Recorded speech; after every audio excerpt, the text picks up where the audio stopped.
Good afternoon and welcome. My name is Nilanjan Sarkar. I'm Deputy Director of the South Asia Centre here at the London School of Economics. A very warm welcome to all of you to the first event in our Lent term of 2022. And for those of you who do follow our events, you will know that our first event is always part of the Tough Talk series.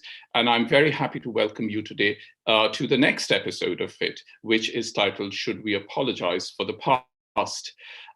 Promises to be as animated a discussion as the earlier ones have been in this series.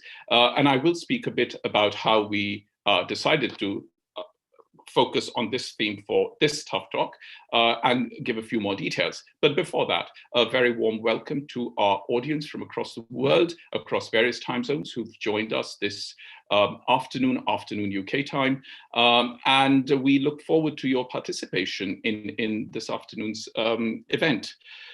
This event is being conducted via Zoom for the participants and is being live streamed on YouTube for all of you who are watching. And you will notice that the chat function is enabled. So please ask questions if you would like to ask a question through the chat function. If you'd like to pose a question to a particular speaker, then please do mention that by name. You're also very welcome to pose a question to the entire panel, and I will ask those questions on behalf of you. If you are of that folk who tweet and would like to tag, then please note that the Twitter handle for South Asia Centre is @SAsiaLSC. The individual Twitter handles of the speakers are given in the details on the YouTube page where you're watching right now, and you are free to tag them if you would like to. We would very much welcome comments from all of you, both in the chat box as well as on Twitter. Now, one curious point is that although this event is being held online, had this event been held on site at LSC, LSC gives the option to all members of the audience to ask a question without revealing their individual identities if they would like to do so. In keeping with the spirit of that, when I pose the questions, I will not be announcing the names of those who are asking the questions. Of course, your names will be available and visible on YouTube in the chat box, but at least we'll try and pretend to remain close to the spirit of anonymity, however little it may be achieved.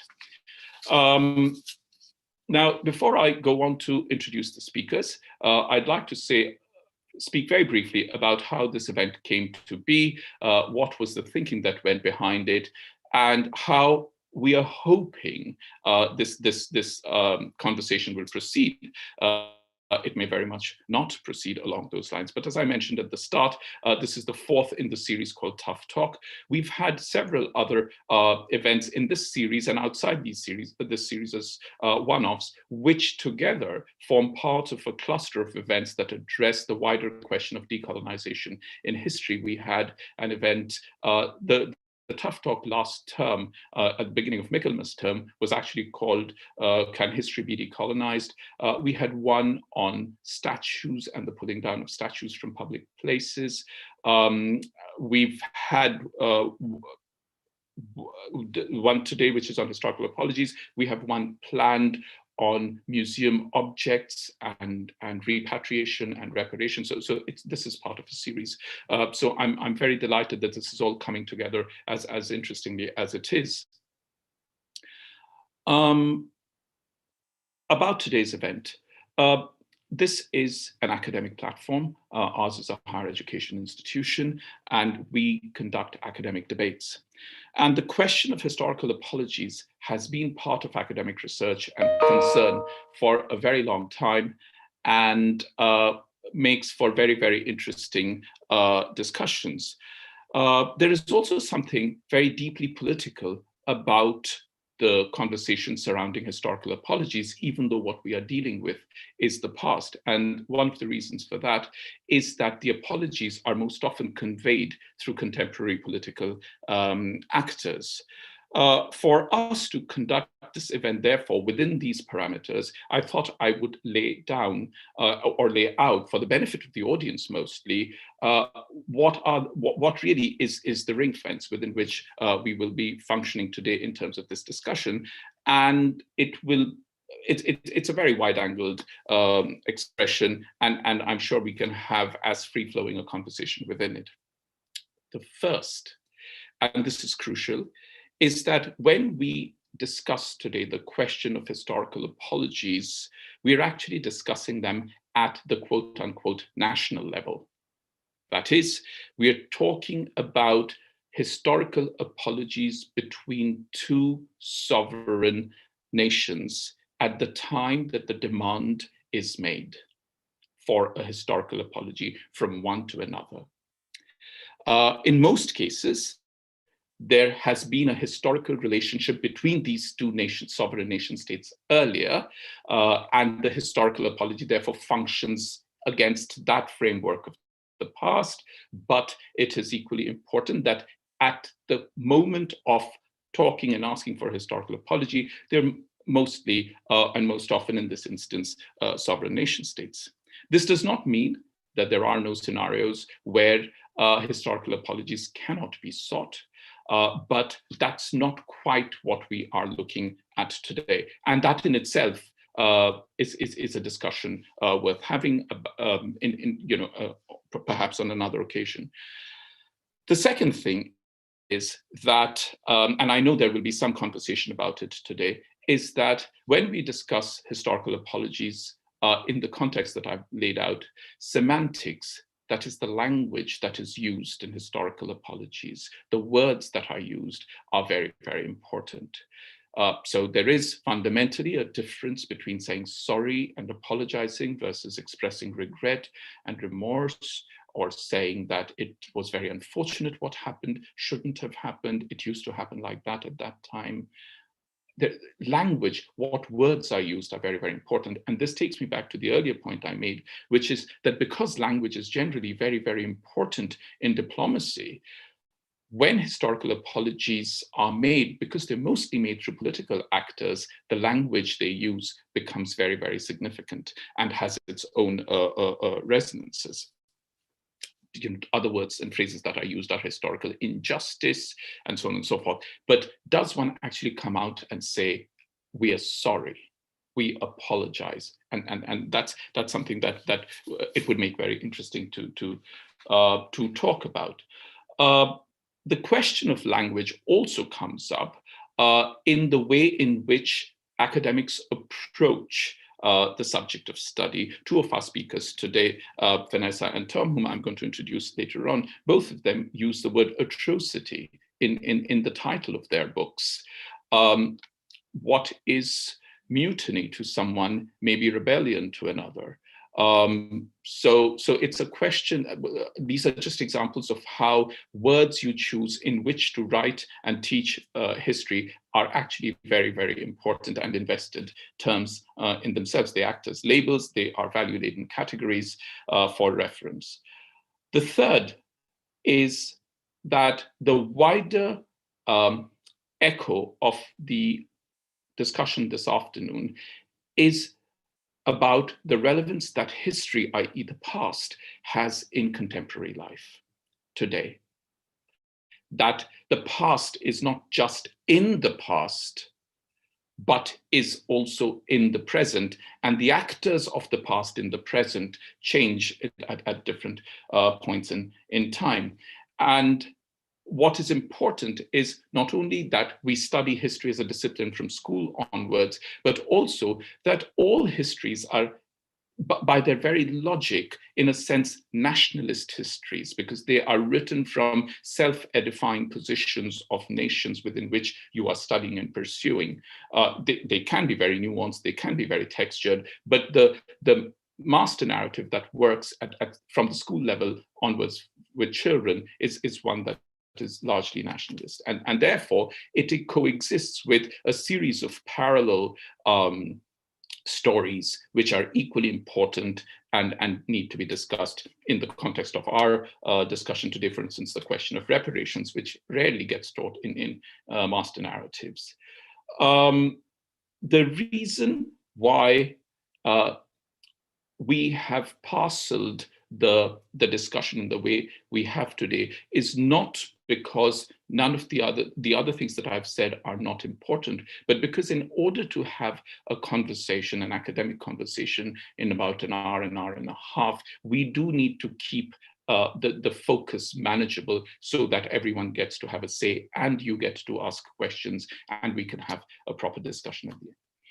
Also, and finally, there is the very important point, which is the context of the South Asia Center here at the London School of Economics, where this discussion is happening. Because what is important here is that South Asia is a region that not only has very strong historical links, say with Britain, where I'm sitting at the moment, it's not just a question of what are the kinds of things that South Asia can discuss and debate and learn from global developments, including historical developments, but also the reverse, which is there are several kind of complex situations in South Asia from which the world may learn, the world outside may learn.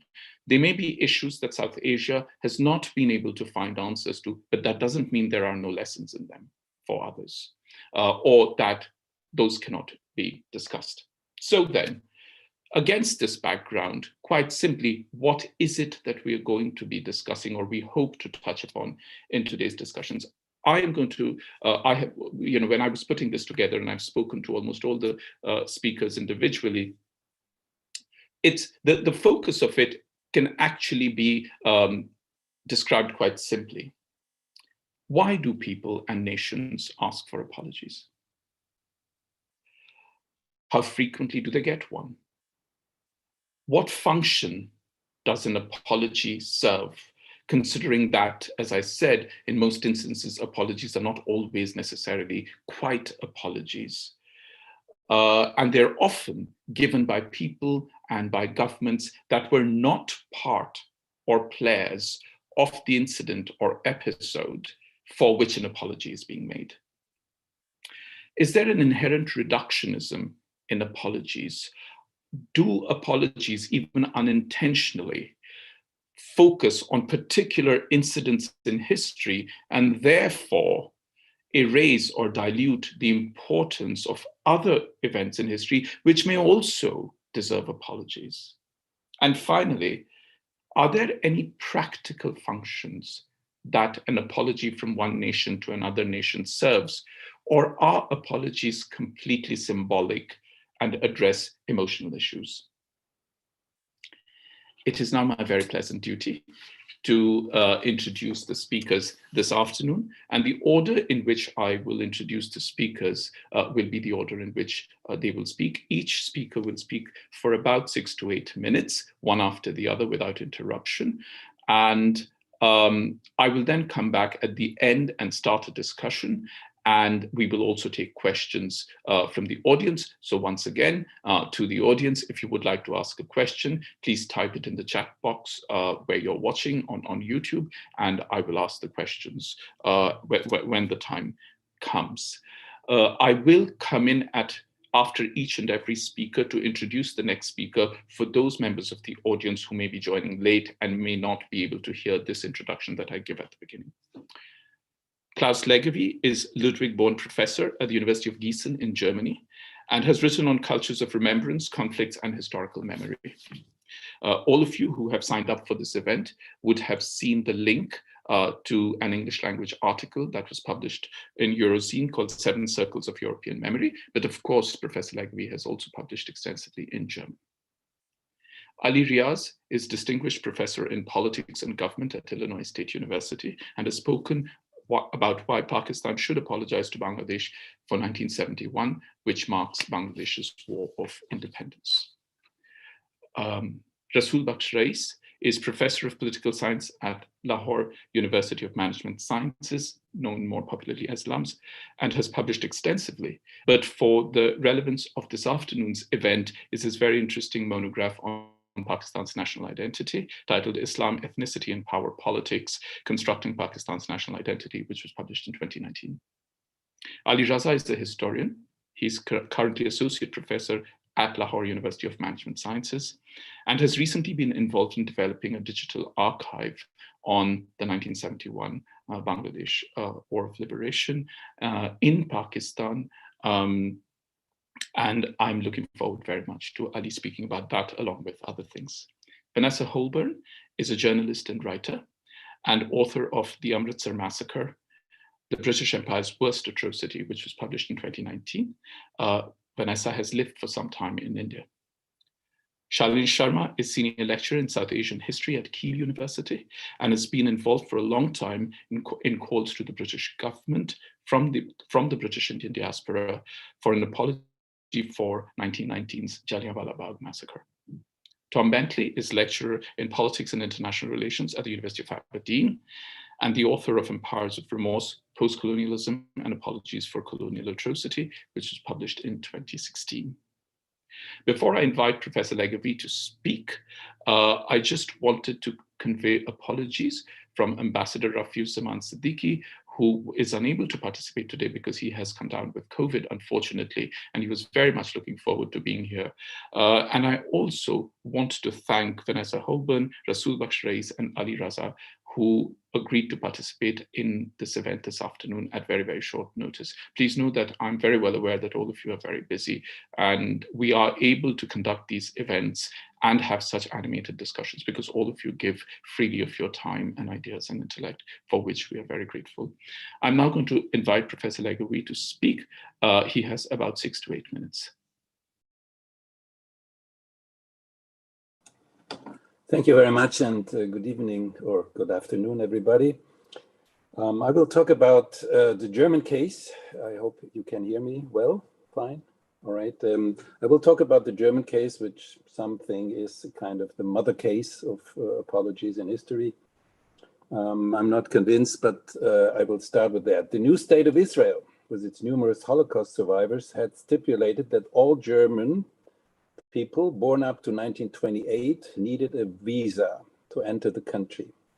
Thereby, it was possible to detect persons of guilty age who had possibly been involved in Nazi crimes up to 1945. Germans not only had to apologize for individual past as perpetrators, as bystanders, and its tacit supporters of the genocide of the European Jews, they were also held criminally accountable and eventually had to pay material compensation if they had unlawfully stolen Jewish property, for example. And this process continues to this day. And this is my main topic, reparation. Reparation should not be a mere communicative act. A material payment was part of it, and thus underlined the confession of guilt and responsibility of the German people as a whole, which should not be settled in words alone by sheer lip service. Criminal prosecution in both parts of the former German Reich got off to a very slow start. Nazi trials did not take off until the late 1950s and became prominent with the Frankfurt Auschwitz trial from 1963 to 1965. And as a personal note, you could say that during that time, I lost my political innocence and looked at my parents and relatives, at teachers and judges with very different eyes. During this period emerged the meme, coming to terms with the past. It was not so much the generation of perpetrators as their sons and daughters, us, who initiated painful public and private debates about the collective responsibility of Germans for an unseen genocide. This self-obligation still met with aversions and obstacles, but especially in the 1970s, the topic of Aufarbeitung der Vergangenheit, coming to terms with the past, was taken up by the population at large. A subconscious trigger of the collective apology was the earlier Reparation Agreement between the Federal Republic of Germany and Israel from 1952, which not only symbolically stated the responsibility of the successor states, the German Reich, but also provided substantial material compensation to the State of Israel. And it is significant that this state-to-state agreement had to be concluded almost secretly in Luxembourg, i.e. quasi on neutral ground, as it was met with incomprehension and even strong resistance from the German population, which posed often more like victims of the Second World War than being collectively responsible for the crimes of the National Socialists and the Wehrmacht. Analogous efforts have been made with France and Poland to initiate a reconciliation of post-fascist Germans with their neighbors and to establish a close societal network of cooperation and friendship. And I can talk about this in the discussion. Only very late did the attempt to come to terms with the past include forced laborers from Eastern Europe and the Soviet Union, and only later still the victims of German colonial crimes in Africa and Melanesia. Recently, the philosopher Achille Mbembe, by no means the first, addressed the supposed connection between colonialism and the murder of European Jews, and possible continuities in today's anti-Semitism and racism. In this regard, some insist on the uniqueness of Jewish persecution, the total incommensurability of the Holocaust as a break of civilization. On the other hand, against this singularization, a subsumption takes place whereby the Shoah was just one racist crime among others, while the survivors of the Shoah in Israel establish an equal apartheid system on the Palestinians. There seems to be a certain trend of using not so much apologies for past wrongs as indictments of the actors of earlier times to engage in a kind of moral whitewashing of the present. However, this just like equation, or worse than hierarchy, initiates a harmful competition for daily political purposes that completely disregards the respective victims. Recognizing actual commonalities, philosopher Hannah Arendt summed up already in 1951 with regard to the white rule in South Africa. I quote, "Here, the idea of humanity and of the common origin of the human race lost for the first time its compelling persuasive power, and the desire for the systematic extermination of whole races took root in South Africa." Something similar applies to the genocide in German Southwest Africa, where people were exterminated completely without reason, i.e. not even out of greed, sadism, or other base motives. This was to demonstrate a historical continuity, not a causality or equation. And I think we will come back to this in the discussion with Tom Bentley. But let me close with another related story. It concerns the reappraisal of the colonial past between France and Algeria, of which Germany constitutes an unexpected third part. And I think the third part, the tertium datur, is very important in our discussion. This can be illustrated by the ambiguous significance of May 8, 1945. France celebrates the day in memory of the capitulation of the Nazi Empire. Germany as the day of the collapse of the German Reich and the beginning of the German division in the Cold War. In Algeria, this act has a special symbolism, namely the refused recognition of the contribution of Algerian soldiers in the fight against Hitler, which was not rewarded with the achievement of independence as they hoped. Hundreds of protesters were killed and wounded in Sétif and other Algerian cities. The colonial repression continued and ignited a terrible war between Algeria and France, but also a civil war between Algerians and the French in their respective countries. After the Algerian independence, a reconciliation never took place. Mass torture, expulsions, and war crimes were buried under a hasty amnesty, and stagnation of historiography led to a collective amnesia. Regardless economic cooperation, which continued, both countries remained in a state of cold peace. Germany played a minor but important role insofar as between 1954 and 1962, German supporters, so-called porteurs de valises or suitcase carriers, had campaigned on the Algerian side, and it would have played a more important role if the pattern of Franco-German reconciliation had been adjusted to Algerian-French relations. The relationship had not been as clearly black and white as the rhetoric of anti-colonialism and post-colonialism suggests. The violent confrontation also had aspects of a civil war on both sides, and with the conscript French soldiers, the so-called Repelés, the Algerian auxiliary troops, the Harkis, and the settlers expelled from Algeria, the Pieds Noirs, where there were communities that defied a simple friend-foe scheme. Yet, polarization was and is kept alive on both sides. In France, the right wing fueled thoughts of revenge that brought up the later Front National.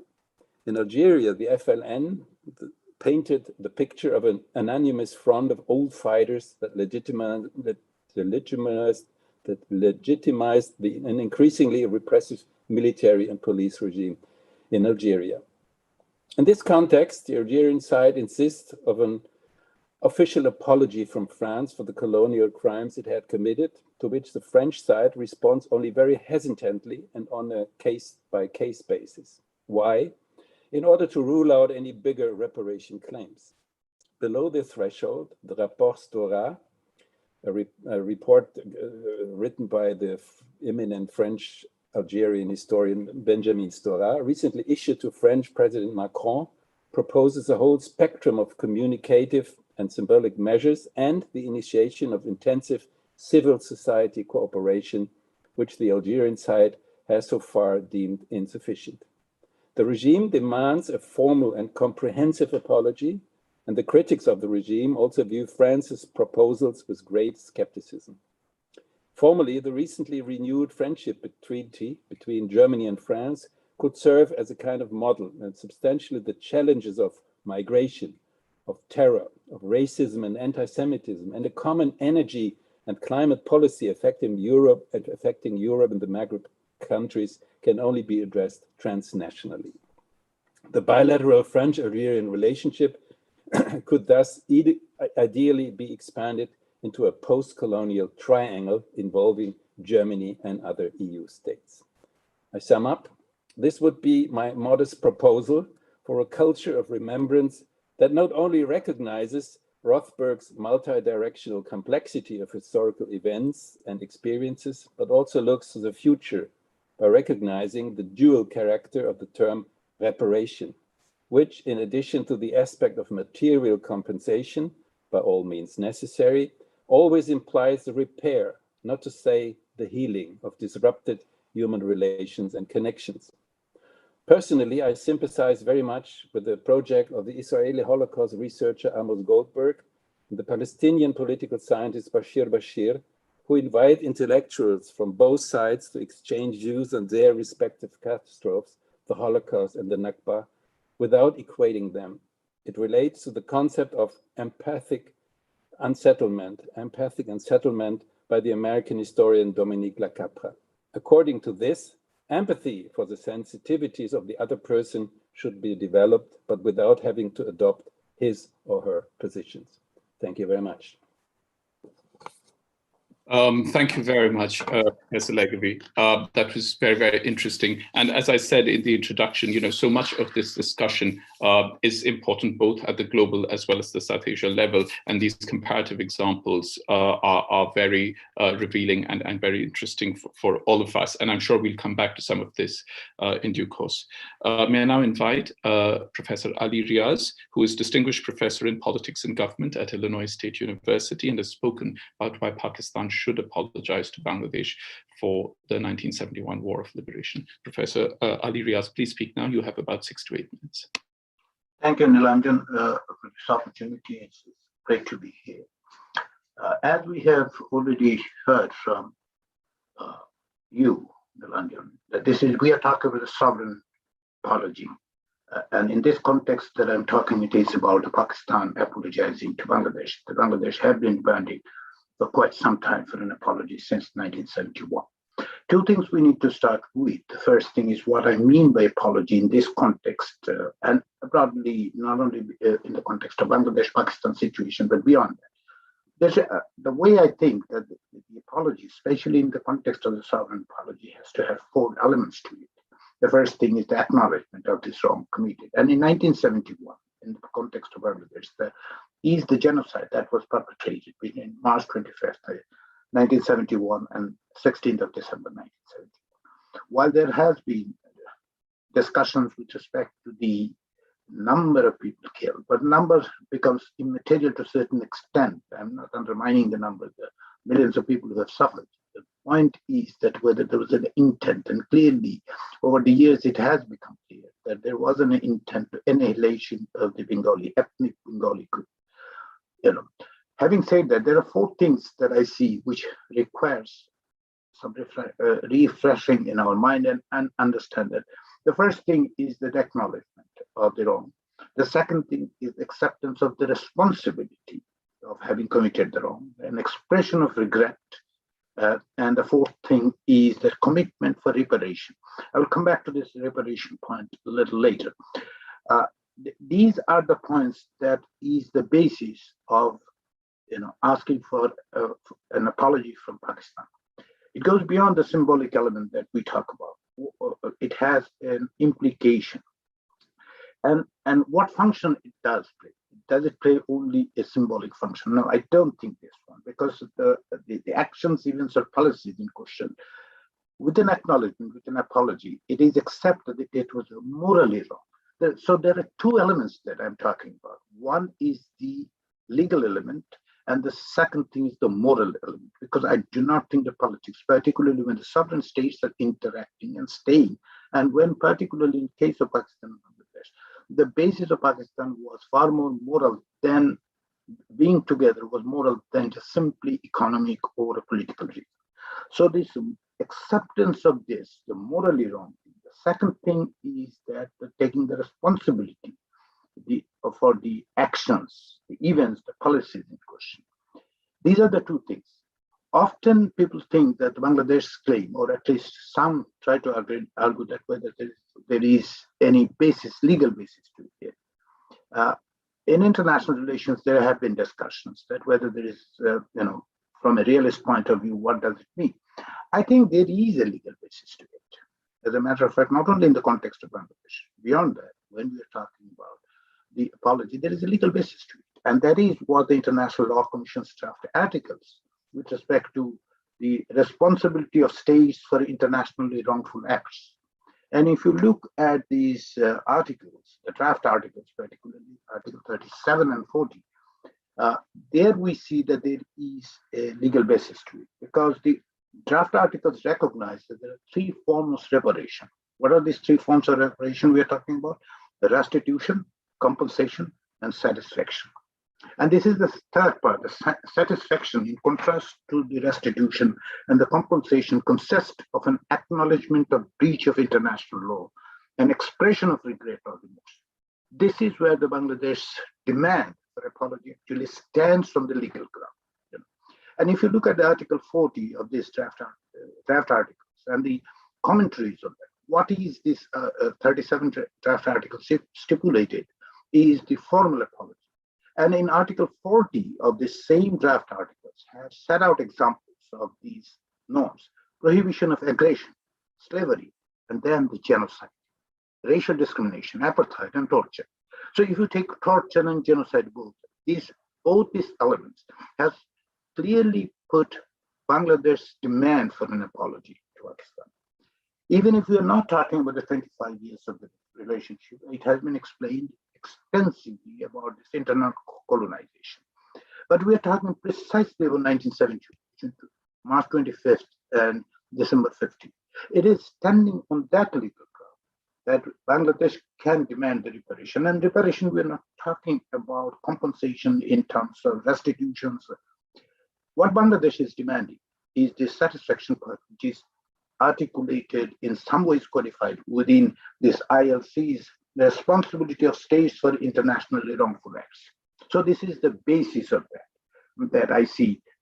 I know for international relations, feelings of guilt, unrest, the need for reconciliation do not seem to have any place, especially when we are talking about apology.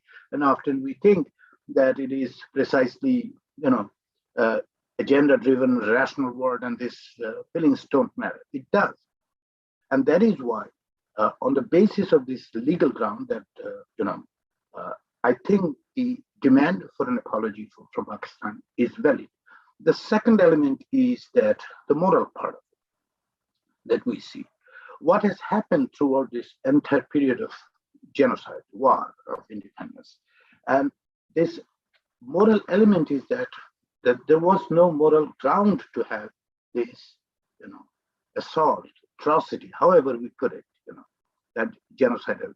Subsequent, in order to Pakistan to understand that there has been wrongful acts committed by, and you mentioned that often, and we see it everywhere pretty much, that often this is the same government that is apologizing has not been the actor of. Same with Pakistan. When we're talking about 2021, we're not talking about the people who have been engaged in this atrocity in 1974. But the Pakistani state's moral ground stands on. Pakistan cannot simply ignore the fact that there was a 1971. And hence, this moral ground of Pakistan standing as Pakistan as a state and its history as it is from 1947 to 71, which gives the reason, rationale for today's Pakistan, cannot be disassociated from what happened in 1971.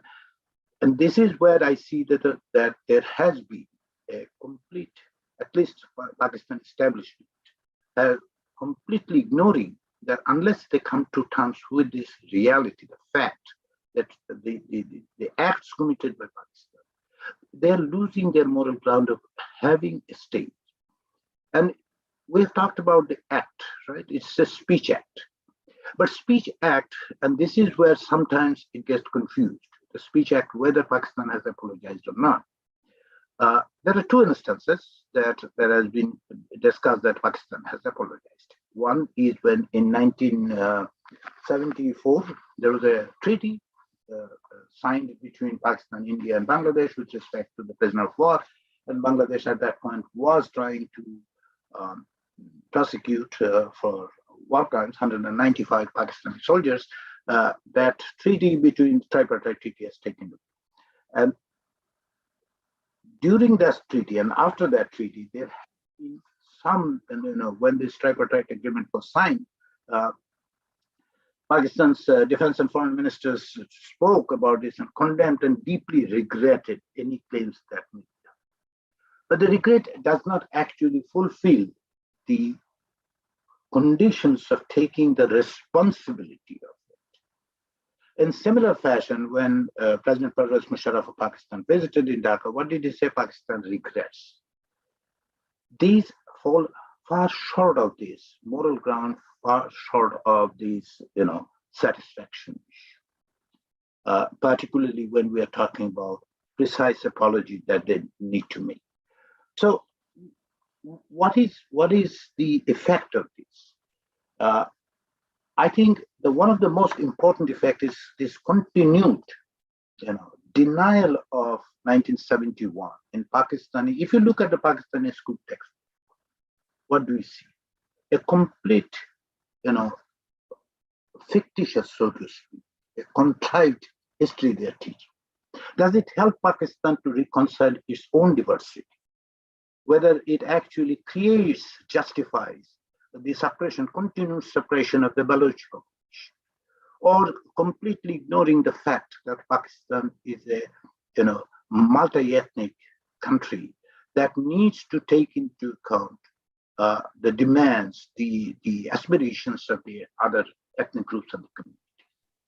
Pakistan's failure to address this diversity of itself is very much tied to its denial of 1970. And that's why when I'm talking about the Pakistan's Bangladesh demand, it is rather than seeing as an emotional outburst, I see it as a basis on this legal element. I see on the basis of the moral argument that the Pakistan need to do. And whether it has been articulated in this way by Bangladeshi political leaders is immaterial to me and insignificant to me. Because whether the Pakistani community can understand. And what is interesting in this instance is, Imran Khan is in power right now. He's the prime minister. Right? Let me refer to his comment on March 23rd, 2011. March 23rd, 2011. Before, and at that point, he was mostly, known as cricketer. Of course, he was also the chief of the Tehreek-e-Insaf. He did, on record, during a cricket game, right before the cricket game, in a Pakistani television, did acknowledge that Pakistan should be apologizing. And we have seen within the Pakistani civil society that demand. Why that demand is coming? When this demand is coming from the civil society, when it is acknowledged, understood, and necessity lies in the Pakistan's own reconciliation of its own history. Beyond that, of course, in South Asian context, not having that apology is creating enormous roadblock in having an understanding among the South Asian nations. But beyond that, within Pakistan, to me, there are two aspects to it. One is the within Pakistan. This apology would actually help Pakistan, not only getting rid of its own, embarrassing past that is putting creating a difficult position for it. But most importantly, it is necessary for its own domestic internal reconciliation and understanding. Sure. That's where I would start. Thank you. Thank you very much. As I mentioned at the start, that we were going to try and keep our discussion to the conversations that happen at national levels. All the other points that you make are well made from your side. But I think one of the things, and I've been reading extensively about this for years, not just for this event, is that the whole question of multiculturalism and the complexity of it and how nations deal with it, including Britain. That is the reason why when introducing Shalini, I mentioned the whole question of the British Indian diaspora's demand. That really has a very different kind of dynamics, and we can come back and discuss this later, but I'm not quite sure that there is the parallels can be drawn between internal multiculturalism and inter-nation conversations of this sort, in much the same way as apologies in the form of truth and reconciliation commissions, as in South Africa, between two communities within the same country, can be very effective and very useful, but are not quite within the purview of our discussion today. But that doesn't mean that they're not worth discussing, or that they are entirely relevant. But we have to keep our focus. May I now invite Professor Rasool Bakhsh Rais, who is Professor of Political Science at Lahore University of Management Sciences, that's LUMS, and has published extensively, but for the relevance of the event this afternoon, his monograph on Pakistan's national identity, titled Islam, Ethnicity and Power Politics, Constructing Pakistan's National Identity, which was published in 2019, is both very interesting and very relevant. Professor Rais, please speak now. You have about 6 to 8 minutes. Thank you. Thank you very much for making me part of this very important conversation. I'd like to make 4 points. First, there was 1971. And that was and has been etched in the memory of most of the Pakistanis as a great tragedy. That was the title of a small monograph that Zulfikar Ali Bhutto had written after the separation of East Pakistan and that part of Pakistan becoming Bangladesh. And every year around December 16, there are a number of articles that are published in our newspapers. There are special programs on television. And there were times when you used to see a lot of seminars, conferences. But every year around that time, there's a deep reflection in the political, social, and intellectual circles. What happened? What happened to a country? What happened to a people of two wings belonging to different ethnic groups who had struggled together for realizing the ideal of Pakistan? How we got onto different tracks. And when I see at these recollections and memories and internal conversation in Pakistan, I see a great degree of regret and remorse, which is expressed among ourselves. What we did, what happened? Couldn't we do it very differently? Who is responsible? It is Zulfikar Ali Bhutto who denied or stood in the way of transfer of power to the majority party, which was Awami League of Sheikh Mujibur Rahman?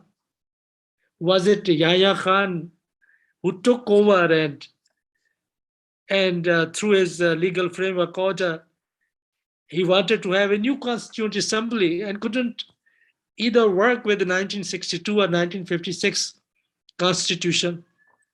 Who is responsible for that? So there is this conversation. And how and why Yahya Khan postponed the convening of the first session of the National and Constituent Assembly. That is what triggered the resistance and the military action, and was military action the only way out? There is a regret, there is a remorse. And I would like to translate a little verse that Faiz Sahab, after visiting then Bangladesh, had come back, and I think on that occasion he had written, I remember that phrase, खून के धब्बे धुलेंगे कितनी बरसातों के बाद. How many rains and how many monsoon rains would it take to wash the blood of 1971? If somebody thinks that Pakistanis after 1971, I'm talking about thinking, reflecting Pakistanis, even including the political class, have really forgotten that yes, they're separated, and we are a new country and we are creating a new Pakistan. That tragedy will remain for a very, very long time as a part of Pakistan's memory. The other point I would like to make is that violence and conflict, wherever throughout history, whenever and for whatever reasons have happened, and regretfully, it happened in East Pakistan, Bangladesh. There are narratives about truth, facts. And actually, when it comes to numbers, when it comes to violence, there are narratives. And the difference between narratives, genocide and rebellion, betrayal and resistance, the perceptual gap between such kind of conversation is so much that even I believe that a genuine conversation has yet to take place between the two sides. And that is not unique to this part of the world. It has happened everywhere, that violence and conflict of this kind take the truth and the facts with them, and what they leave is are the narratives. And narratives in most of the cases are a sort of intellectual political arrangements to defend positions. And I see in the case of Pakistan, I see in the case of Bangladesh, I see in the case of the third party that intervened and helped Mukti Bani liberate East Pakistan and turn it into a Bangladesh. So there are narratives. Can there also be a discussion about those narratives? I think that is taking place when the historians are writing and looking at the facts of history. But I believe that the kind of raw nationalisms that we have in this part of the world, these narratives will continue to dominate conversation. Third point that I would like to make is that there are always at least two sides, but many sides to violence. So who has done what? How much? is again a question of degree. I agree with Professor Alivias that it's not the numbers, it is the degree of violence that has been committed against innocent. Were they Bengalis? Were they Biharis? Were they non-Bengalis from West Pakistan? Any violence against any side, by any side, is a question that may require an apology.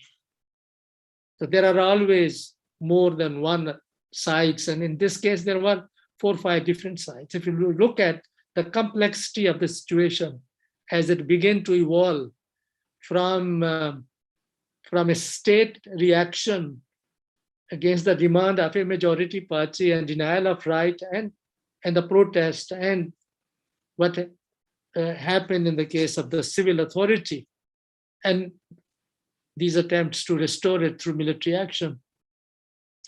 So there are many sides to this, but then the major player in all these sides is the state of Pakistan.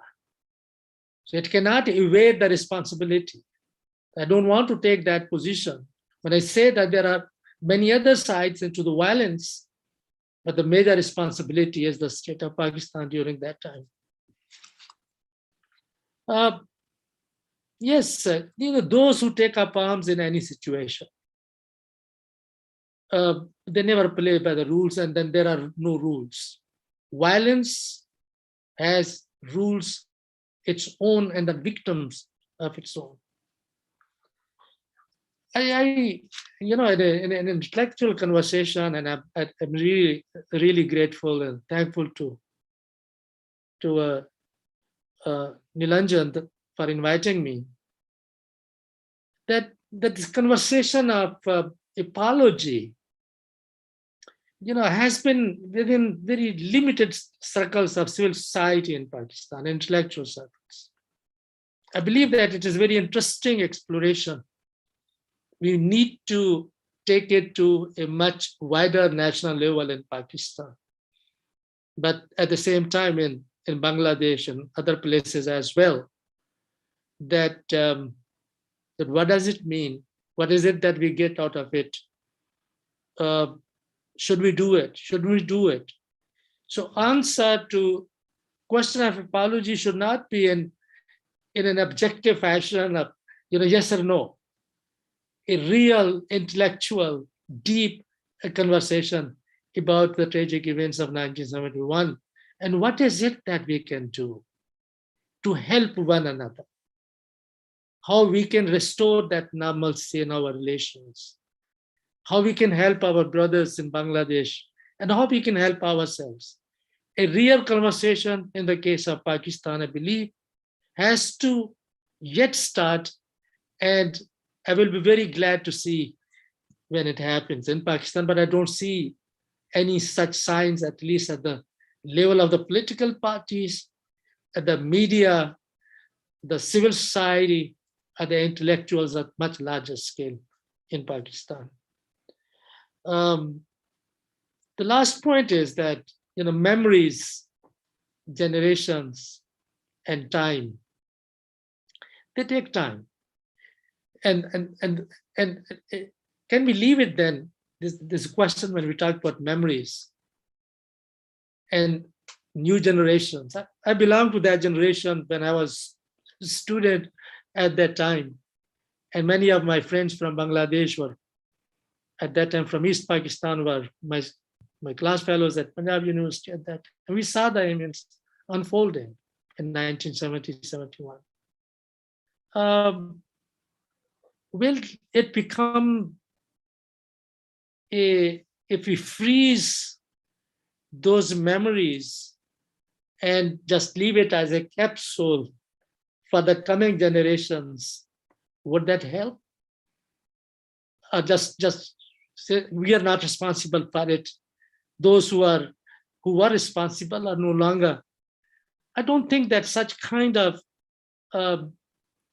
view of memory and generations and time and history will be helpful. Some people do believe that, okay, this is something which happened, and what we have got to do with that, leave it to the next generations, to the coming generations.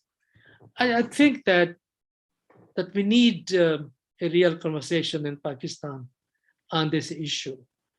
At the moment, I don't think that the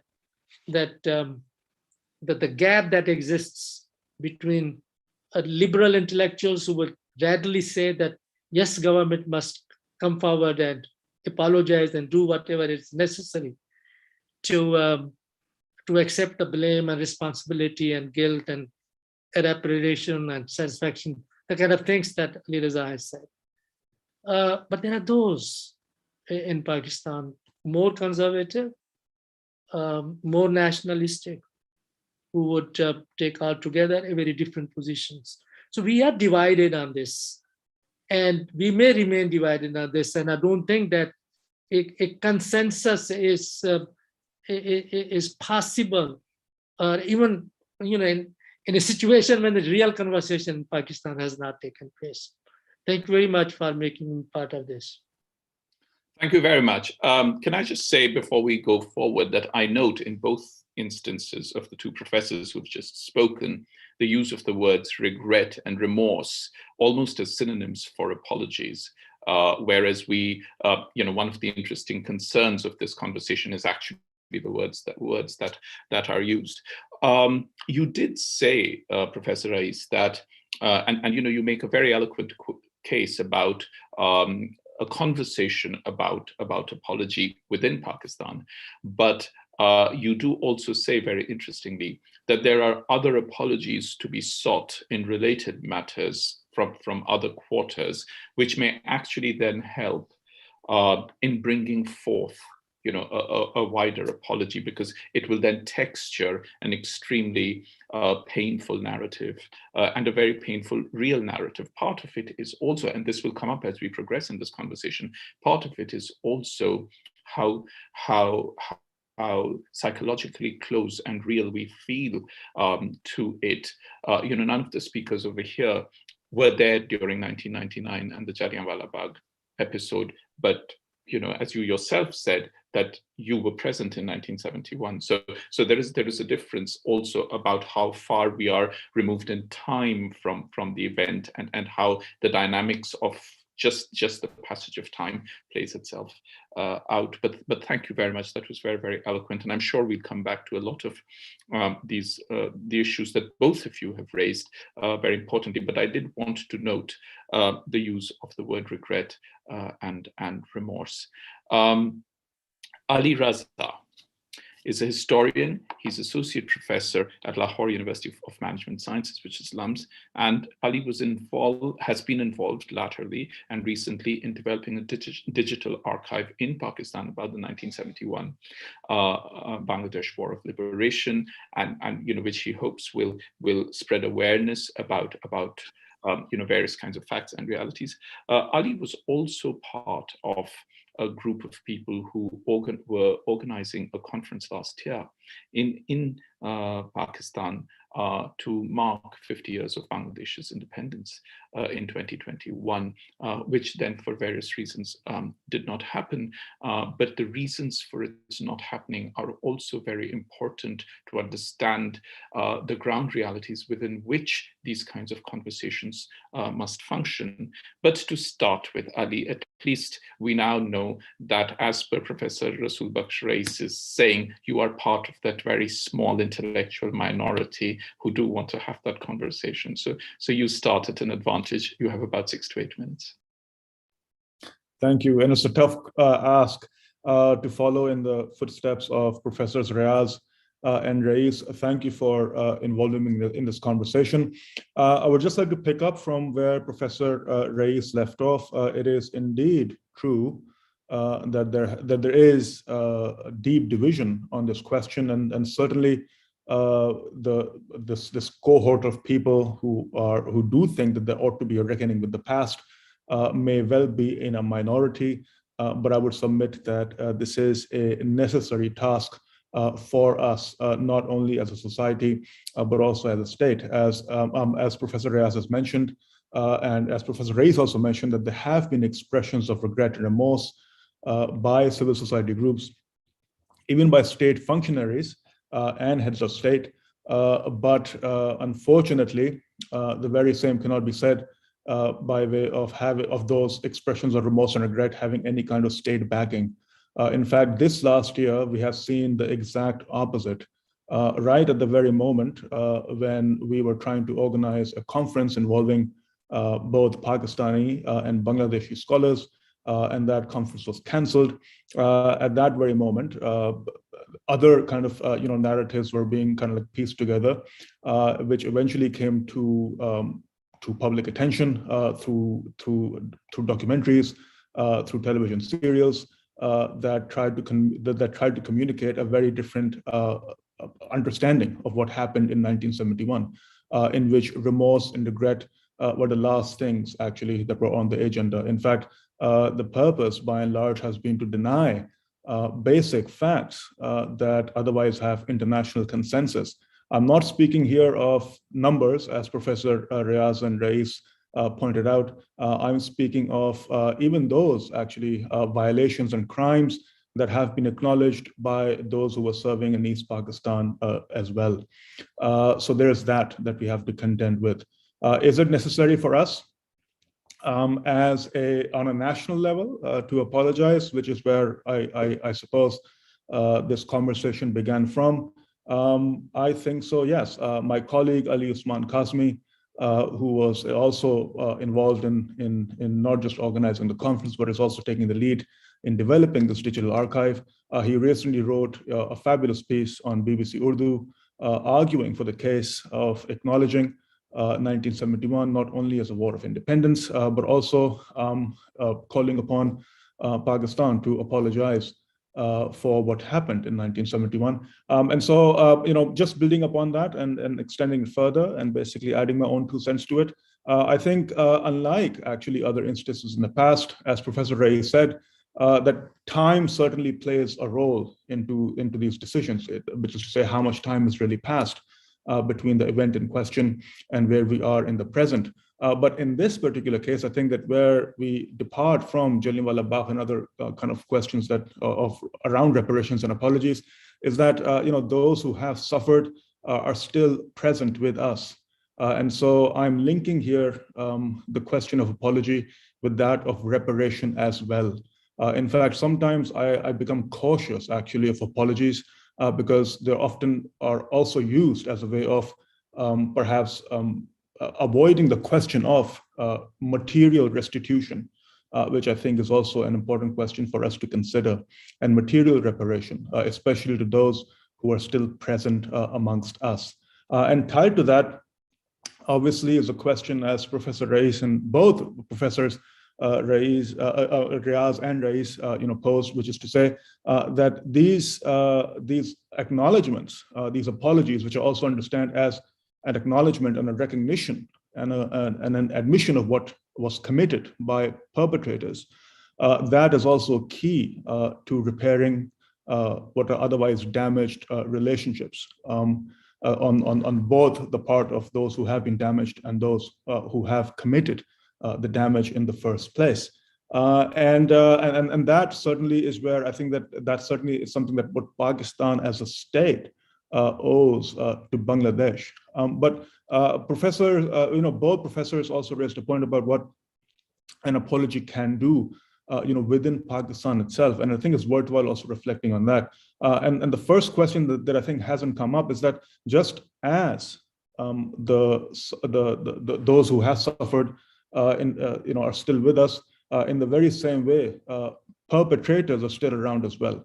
And actually part of what an apology ought to entail is actually holding perpetrators to account. That's also a point that my colleague had made in his article. But alongside that, I think that what an apology does, and I think that this is where I'm also thinking as a citizen of this state, which is to say that part of what an apology ought to do in my mind, and again, I very much acknowledge that this is an ideal of sorts, But part of what it is, to my mind, meant to do is to also to commit to a guarantee of non-repetition. And that is pretty much, and I say that because there's also continuation and perpetuation of that logic that eventually led to the independence of Bangladesh in 71. And we see the continuation and the perpetuation of that very same logic in contemporary Pakistan today. And so to that extent, I think that guarantee of non-repetition also has to involve a more of a communal reckoning with what happened in the past. And there I very much agree with Professor Rasul Bashrais that this question is divisive. There is no doubt about it. And it is a painful question as well, especially because we're not just speaking of, again, nationalist kind of figures, or those who are very much allied to a very hardline, a very hardline position on this matter, but also those whose families also suffered in East Pakistan during the war, who then came to the West. And so I very much acknowledge that this is a divisive question, that this is a painful question as well, even within Pakistan. But I think that that's a very necessary conversation, and it's a necessary conversation not only to reaffirm certain values and to think about committing to, again, as I said, a guarantee of non-repetition of this particular logic, but also by way of acknowledging, as I said, what really happened in the past. And it is in that spirit, actually, that my colleague, again, Ali Usman Kazmi, and I and other colleagues and students, in fact, are building this archive of sorts. And that was a response, actually, to the cancellation of the conference, and I can discuss that in detail in the Q&A. But our attempt here is to think about what we can do as historians situated in Pakistan, as Pakistani historians. And history is the primary terrain on which these debates have been and continue to be carried out. And I think that as historians, it is incumbent upon us to present as the facts of what happened, and our attempt is to communicate that through a digital archive that we hope will be not only a resource for students and researchers looking to learn more about 1971, it is also a gesture of acknowledgement that says that we confront some deeply painful questions of the past in a way that is transparent and in a way that acknowledges the harm that was done to those who suffered, primarily Bangladeshis, in 1971. And so, that archive, we hope, will add to the conversation within Pakistan, not just on the question of acknowledgement and coming to terms with what was committed, but also in terms of thinking about what it would take for us to think of a way ahead, and that obviously is where the apology and the question of reparation again becomes important, and we hope that this archive will be a way to actually further that conversation. Finally, I think that, and I will end on this, I think it's true that harm can't be undone. That much obviously is recognized by both those who have suffered and by those who have actually abetted and carried out and been a part of that suffering. And the conversation in Pakistan sometimes also revolves around that question. And while it is true that harm can't be undone, but surely the purpose of an apology and its affiliated reparation is not simply to, obviously, it's not to undo the past, it's not even to pay damages for what was done in the past. It is also surely to think about a different world. It is a project as a book that just came out today, in fact, I believe, Reconsidering Reparations. It is part, in fact, of a project to create a world anew. to remake the world. That is a world that is also, that thinks about the future, and thinks about the future as a way of coming together, but as a way of coming together in a way that is mindful of the past. And so reparations and apologies in that sense are not simply backward view. It's not simply a rear view mirror of what happened. It's also a forward-looking project, which is what I and my colleagues are deeply committed to and interested in. And it's in fact, it's that future-oriented project that we hope this digital archive will contribute to. And so I think that is pretty much what I had in mind. And thank you for involving me in this conversation. Thank you. Thank you very much. I think an important thing and a very important point, and one that is very important to me when I think of these questions, was mentioned by Professor Rasool Baksh, which is the whole question of the perception and the perspective from which perceptions are then drawn. You know, the example I gave of rebellion and mutiny is a very well-known one for everyone who studies Indian history and British Indian history, and everyone will know that I'm referring to 1857. Yes, it's very important. But as the last three speakers have just shown, there is a fundamentally dynamic dynamism to things that are still very close to us. But Vanessa and Shalini are going to speak now, and 1919 is not as close as 1971, and it is an equally important conversation and worth thinking about, is how a demand for an apology for an event where every actor of that is most definitely dead by now, or very much dead, and what we see as being the reasons behind it, the reasons behind asking for the apology, and what we think it might do to help take forward, as Ali Raza was just saying, conversations and relations between India and Britain, both of whom have otherwise had historic relations and continued in contemporary politics to have very, very important bilateral relations with one another. And yet, an apology is actually not forthcoming, to be perfectly honest. And there was a huge impetus in 2019, which marked the centenary, but not much came of it. Because the question of, I think the question of who apologizes for whom is also an important one to consider in this context. And as I said, one of the tricks over here is that the apologies are actually happening at political and diplomatic levels, and not, and then are meant to appeal to or address or redress emotional issues. So there is a very interesting arena within which this functions. But Vanessa Hogan is a journalist and writer and author of The Amritsar Massacre, The British Empire's Worst Atrocity, which was published in 2019. Vanessa has traveled widely and has spent some time in India. Vanessa has very kindly agreed to speak about the event itself, and then also give her views on the whole question of the demand for an apology. Vanessa, please speak now. You have about 6 to 8 minutes. Thank you. So yes, I'm going to quickly go through the events of the day itself, and then what happened next, and perhaps more importantly, what didn't happen next. And then just at the end, a quick comment on the campaign for an apology.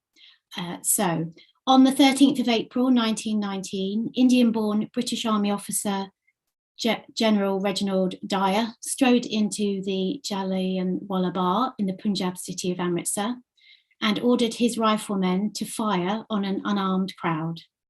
The shooting, lasting around 10 minutes, used 1,650 rounds of ammunition and left at least 379 civilian natives dead, with many more wounded. There was no warning issued before the troops opened fire, and no medical aid given to the injured and dying. And in fact, many were left in agony overnight because the city was under quite a strict curfew. The area was a public garden, 6 to 7 acres, and it was completely enclosed by high walls with just a few very, very narrow exits. So it wasn't easy to get out of, basically. Many had gathered there that day, and it was quite common to be resting there. It was a public area, and it was very common to visit that area when you were visiting the holy city of Amritsar and the temple. They had closed a local fair, so there were more people there than normal. The bullets killed Sikhs, Muslims and Hindus, pilgrims, political speakers, farmers, traders, merchants, men, women and children, with the very youngest victim just 6 weeks old. Dyer had taken charge of Amritsar after days of civil unrest and violence, which were the result of the arrest and deportation of 2 nationalist leaders. And obviously there was a lot more going on beneath that as well. And also Gandhi, who'd been on his way to the city, had been taken off a train and arrested. The Deputy Commissioner of the Punjab had handed the city over to the military, fearing that he couldn't contain the spreading violence. However, the 2 days immediately before the massacre, Amritsar itself had been quiet, with the population there accepting the lockdown and the ban on gatherings. Immediately after the shooting, Amritsar was placed under martial law, which remained in place for many months. Now, the political unrest was not isolated to Amritsar itself. It was mirrored across the region, but the region was of particular importance to the British. It was home to the railways that served the northwest frontier. It was an important trading hub, and it had given a lot of recruits for the Indian Army, which we'd just been through the First World War. After the event, Dyer cast himself as a hero, putting down insurgents before it spread any further, which he felt was a massive benefit to the region and India itself. And much of British India supported his version of the events. Now, eventually, enough concern was raised over the incident and the months of military occupation that followed it to force the British government to push its Indian counterpart to investigate. And again, there was quite a lot of campaigning there to even get something done about that. So 6 months later, in October 1919, the government of India announced an inquiry that came to be known as the Hunter Inquiry. Many were unhappy with the one-sided evidence that it examined, but like many inquiries, that dragged on, and by a year later, so a full year later, the 200-page Hunter report was delivered to the Viceroy's desk, and without doubt, the slowness of that is one of the reasons that there has been a call for an apology, because this waiting for a report, waiting for the results of an inquiry was used as an excuse to do absolutely nothing. Interesting parallel with government still today waiting for inquiries into failures. The Hunter Committee itself failed to reach a unanimous verdict. Again, that's another issue, but they did agree on several things: that Dyer was wrong to not offer a warning before he opened fire, that the firing carried on for an unnecessarily long time, and that Dyer overstepped his authority by firing to create what he termed a moral effect. Next, the decision, if you like, was moved on to the Viceroy's Legislative Council to decide what to do about it. Again, that's like that kind of passing the buck that went on, just more dragging of the heels. And what they decided to do was to remove Dyer from his post and not to offer him any future employment within the army. Dyer was asked to resign from his position in the army, which he did, but he was never charged or punished in any further way. Dyer returned to England, but he continued to fight his case, feeling that he had never really received a fair trial, but he had been judged. The debate carried on, went through the House of Commons to the House of Lords, very much affected the Liberal government in England at the time. But of course, these disputes had no actual practical outcome. And when Dyer died in 1927, he was actually given a very large funeral, a procession in London with military honours, although he was buried in secret. So perhaps none of the endless talking and the way that it was dealt with actually deals with the real issue. It didn't deal with the issue at the time, and it certainly doesn't deal with it now. The treatment of the Indians by the British on that day, and then the lack of formal punishment, what message does that send out? The incident actually did go on really to galvanise the Indian nationalist movement. It changed the focus of many of the national leaders who up until that point had been considering home rule, if you like, but this gave them the impetus to focus on actually self-government, and yeah, ultimately it led to the independence of both India and Pakistan. But 100 and a few years on, are we really ready to acknowledge the mistakes that we made in the past and make an amends with an official apology? And that dilemma really became the ultimate legacy of the Amritsar massacre. I would say we have spoken a little bit about semantics here, and David Cameron did visit Amritsar in 2013 when he was Prime Minister. He didn't say anything, but he wrote in the visitor's book that it was a deeply shameful event. And in 1997, the Queen also visited, and she described the event as a distressing example. But as you can see, we're still falling short of the word sorry. And again, with the campaign for an apology, it's not just an apology that the campaign is looking for. One of the things that it would like to see is that the national curriculum actually teaches the history of the British Raj and British India, and it teaches those, because an apology is pretty empty, I think we probably agree, unless you learn from it, unless you learn from the lessons of the past. Yeah.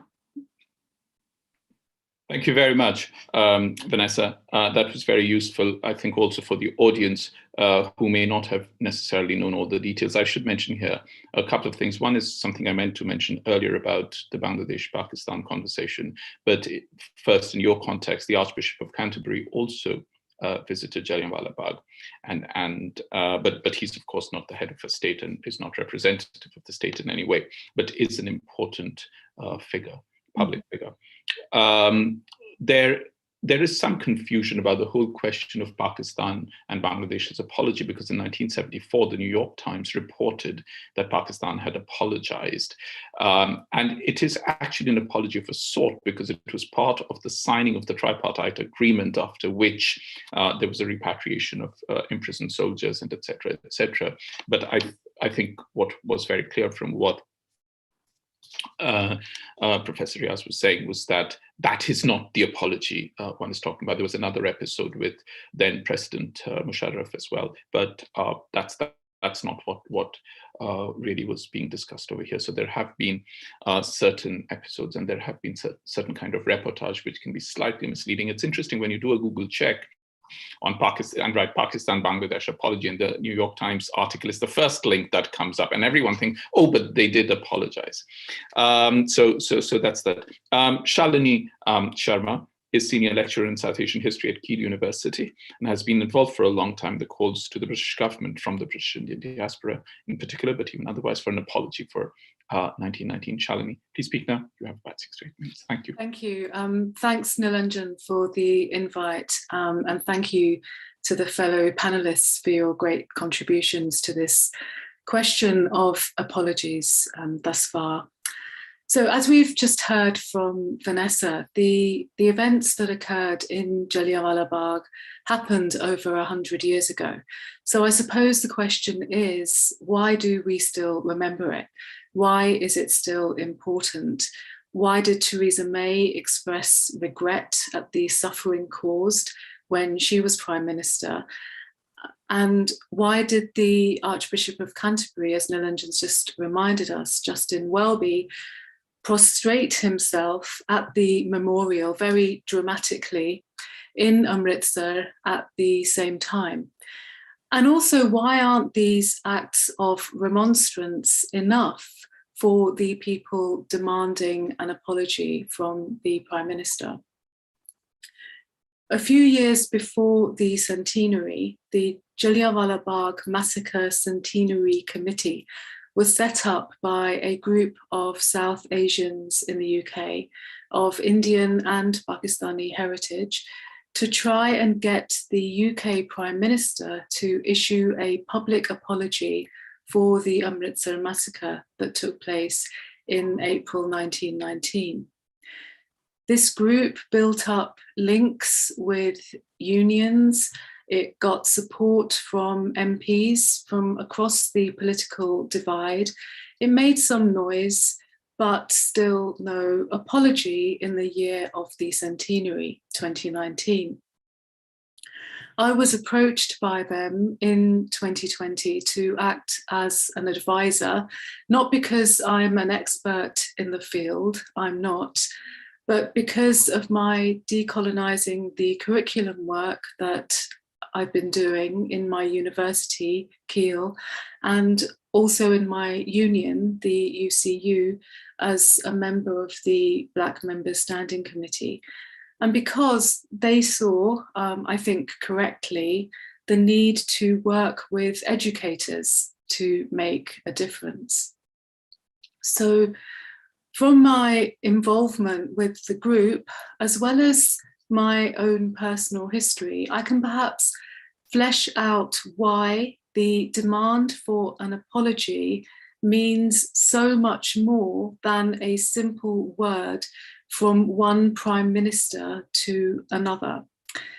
The group's activities also shows that an apology is more about the process that it sets off in terms of raising awareness, talking about meaningful inclusivity, opening up discussions and debate, rather than getting over a trauma or reaching some sort of closure. The first time that I found out about the events of Jallianwala Bagh was as a child. This ages me, but it was when I first was made to watch the film Gandhi by my parents sitting in South London.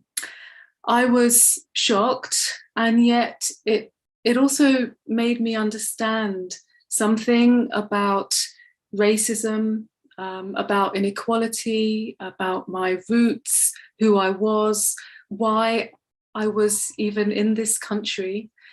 It made me curious, and I suppose it got me interested in history.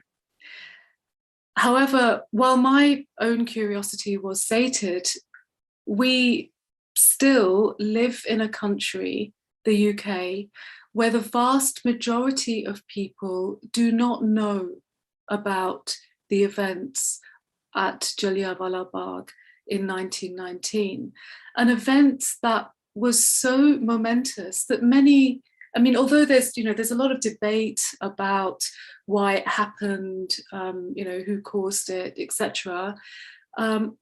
Many historians and many people acknowledge that it can be seen as the beginning of the end of the great British Empire. And this ignorance isn't just a gap in the histories of diaspora communities, of which I am a part, but adds to the detriment of everyone. This is perhaps why my students, of all hues, as it were, are baffled that Jallianwala Bagh is not on their curriculum until they choose an elective on imperialism with me, at my university where I work. They don't even have a film like Gandhi to arouse their curiosity. So that's something that the Centenary Committee have been trying to do. to raise awareness in schools, universities, unions, parliament, through the demand of an apology. So in that sense, the apology has sort of become more of a mobilizing force. Turning to historical apologies more specifically, despite Theresa May's regret in 2019 and David Cameron expressing shame in 2013, no British Prime Minister has ever apologised for the terrible events that happened at Jallianwala Bagh in 1919. As Tom Bentley's work shows, British Prime Ministers have issued official apologies for the actions of the British in the 20th century. In 2010, Gordon Brown apologised for the role of the British state in forcefully separating children from their families, shipping them across the globe to Australia and depriving them of their families for the rest of their lives. And in the same year, David Cameron, as Prime Minister, apologised for the actions of the British Army on Bloody Sunday in 1969. In 1998, Tony Blair apologised for the Irish famine, something that occurred early in the previous century. So some events do gain an apology and others don't. Why is that? I'm sure it wouldn't be too cynical for me to suggest in this week of all weeks in British politics that apologies are simply a political tool to try and draw a line under events without admitting liability, or useful in order to facilitate a piece of realpolitik, such as the Good Friday Agreement, which followed Blair's apology a year after. However, it's also important for us to investigate how each of these apologies made a difference, despite the cynical reasons for granting them. These apologies gave victims and survivors and descendants visibility. They recognised their suffering. They recognised the need to know and not forget or cover up. They recognised the shared past, and they recognised the guilt of the British government and took some responsibility.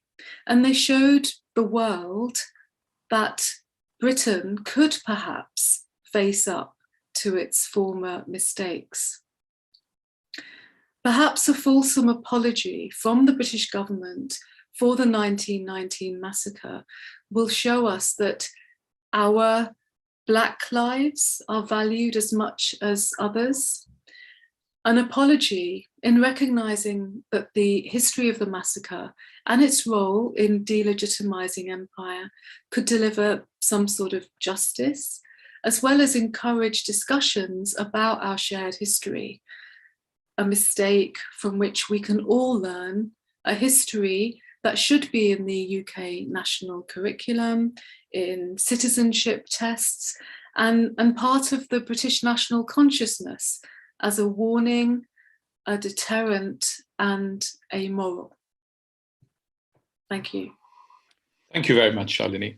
That was very impassioned, and I think there is a very important conversation and perhaps an event to be had over just the citizenship test. But it is one of the most curious things. I'm going to invite Tom now to speak. We are running slightly late. There are some questions that have come in, and we need to have a discussion about certain sorts of things. Tom Bentley is lecturer in Politics and International Relations at the University of Aberdeen, and Tom is author of Empires of Remorse, Postcolonialism and Apologies for Colonial Atrocity, which was published in 2016. And I have absolutely no problems in saying that I read Tom's book when it was first published, and when I was putting this event together, his book, which I revisited at that time, was a very important framing device for it. So I'm also looking forward very much to hearing from Tom. Tom, please speak now. You have about 6 to 8 minutes. Thanks so much for having me on the panel. So I'm going to do the classic undergraduate thing of sort of critiquing the question to start off with. So the question we were asked to address was, should we apologise for the past? And so the first thing that sort of came to my mind is, well, who are we talking about when we say we? And Dr. Sarkar helpfully clarified at the start of the presentation that we're talking about nation states. But even when nation states apologise, citizens, of course, associate with nation states, and it's no secret that politicians like to have triumphant historical narratives and glorious historical narratives, and citizens often buy into these things, and equally citizens don't always take kindly to having less than glorious historical narratives about their own state. And so, of course, kind of when citizens also have a sense of guilt, then it's not simply a nation state apologising to a nation state without harnessing the emotions of citizens as well. Most importantly, the question of should we apologise for the past is a highly normative question. It's a moral question. And I am certainly no realist, but you don't need to be a realist to recognise that states don't act in accordance to morality, or states almost never act in accordance to morality. So we could ask, should we turn over the means of production to the proletariat? And we might all say, well, of course we should, but you need a mechanism to propel this, just as you need a mechanism to propel apologies, because states aren't going to kind of openly offer apologies without being compelled to do so by both their own citizens, but also citizens and enterprises and of other states.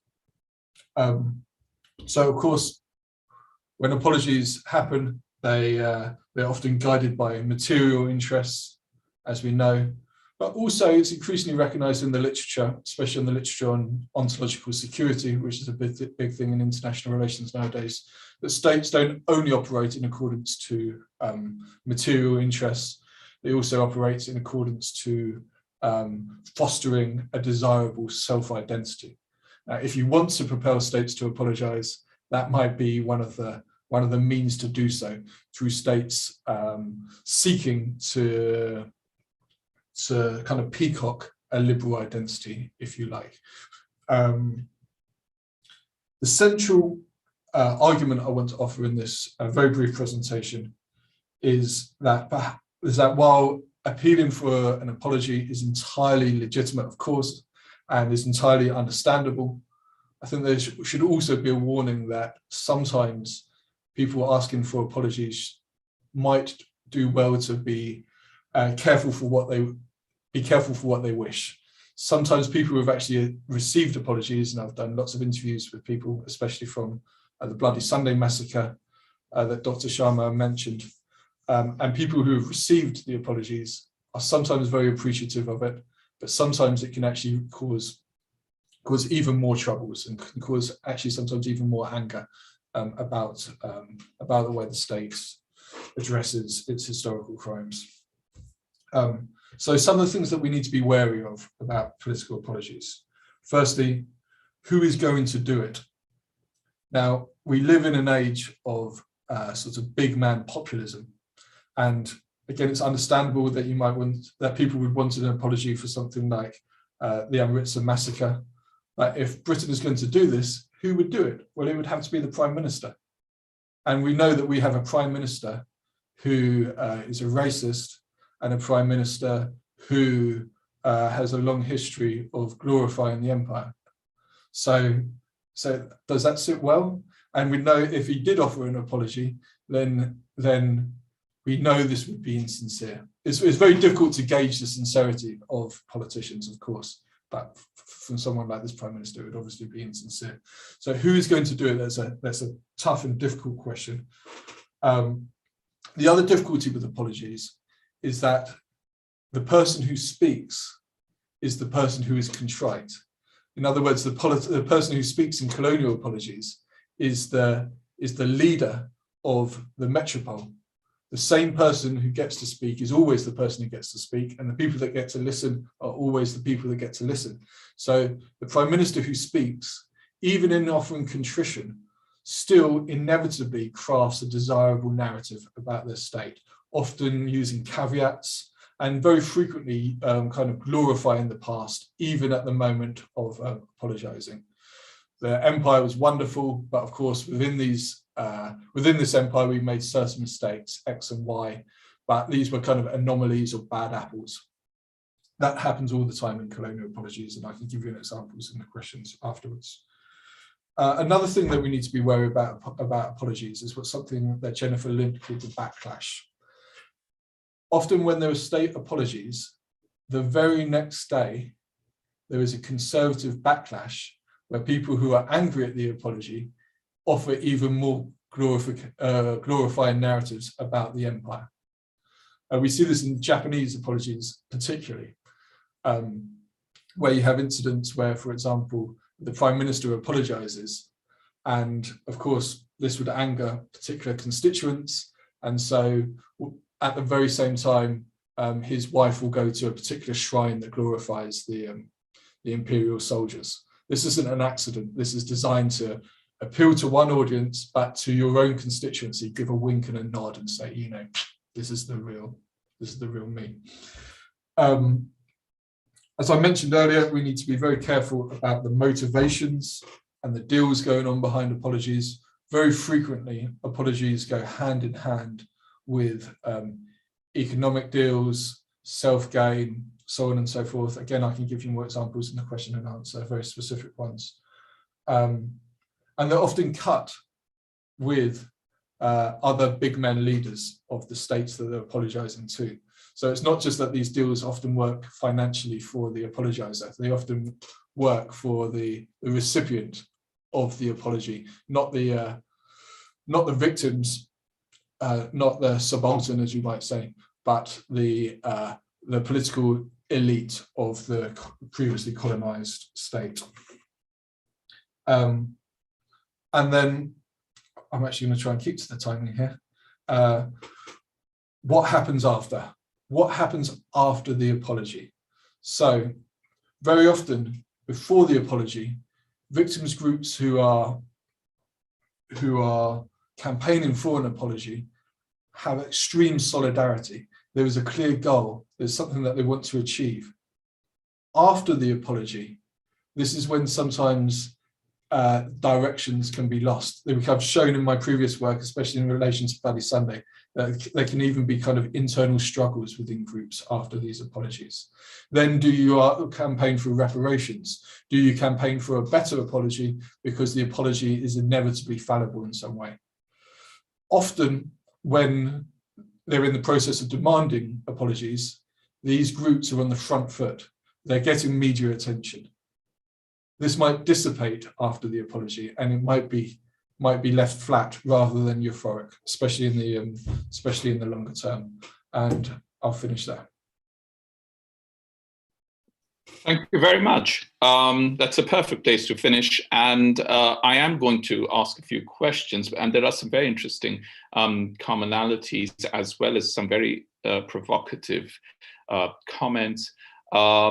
But I did want to say when Shalini was speaking that I remember when I was reading around for this event over the last few weeks, there are interviews with Indian diaspora people in Britain, and there's this one that is very easily found. It's on BBC about a family where the son thinks that there should not be a demand for apology for 1919, and the mother thinks that there should be a demand because the mother just feels much closer to it, even though she obviously didn't live through the event in 1919. But there is that interesting thing. Now to all of you, and this includes Claus as well, to all of you, an important question is, in various ways, you have mentioned that the citizenry, on behalf of whom the leader of a country or a nation may apologize to another, they may in fact be divided in their subscription to the apology. And often there will be large chunks of people who may not agree. And if we keep the question of the demand for apology aside, and look at just the act of apologizing, there is also the very important question of, and I mentioned this in the beginning because it is a question in my mind as well, is that how do we choose what we seek apologies for?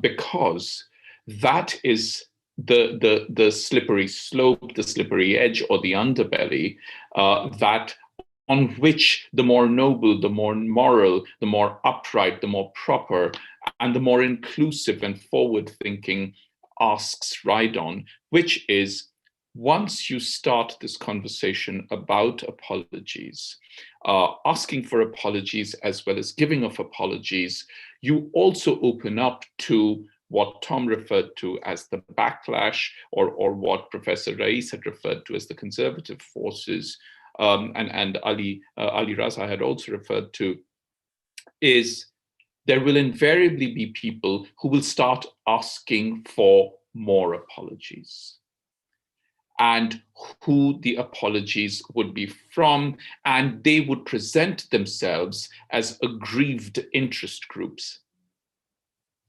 And you can't then start to differentiate between who is more aggrieved and who is less aggrieved. And one of the fascinating things about apologies, historical apologies, is quite how it is incident oriented and incident focused, whether it is Bloody Sunday or it is Jallianwala Bagh or it is 1971, it is very particular incident focused. And they are very, very legitimate, but they may not be the only ones, even in the interrelationship between the two sovereign nation states. Those who are right of the center, you can take them as far right of the center you want to, can often end up using this gesture of demanding apology from antagonistic groups they feel antagonistic to, and put blame on. And this opens up then the wider sort of contradictory or bounced off question, which is, while all the things that all of you have said from all perspectives are very, very well meant and very well intentioned and useful, is including what function apology performs in the minds of various people, though not all of them, because one of the interesting differences between what Shalini was saying and what Tom was saying is that Shalini said that apologies actually make a difference even in later generations, whereas Tom mentioned very interestingly that once you've had an apology, then the apology can get, the group can get splintered and et cetera, with further demands. Is it possible, given that it is in the past, that we discuss, and this is a point that Ali Raza made very eloquently, that it is a conversation for academics to take charge of and carry forward and inform the public about these sorts of things, that we actually abandon the idea of apologies and acknowledge it and leave it, and then think about how, without these, we move forward? Or is it actually not possible to do so? Because the conversations about apologies have gone on for as long enough, and therefore they carry also the moral weight of what other questions may get opened up in complex South Asian societies and nation states, where majoritarian groups can seek or demand apologies from minority groups who in the long past may have been in positions of power, who may get classified as outsiders, and so on and so forth.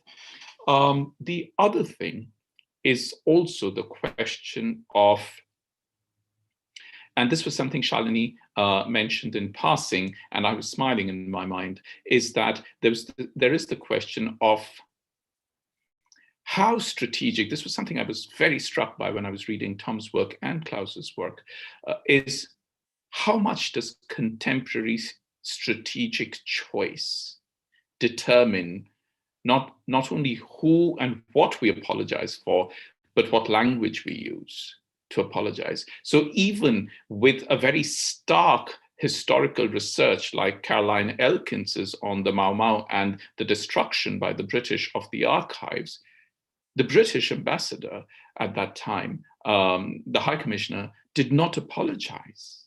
He expressed regret at what had happened when the court case was won.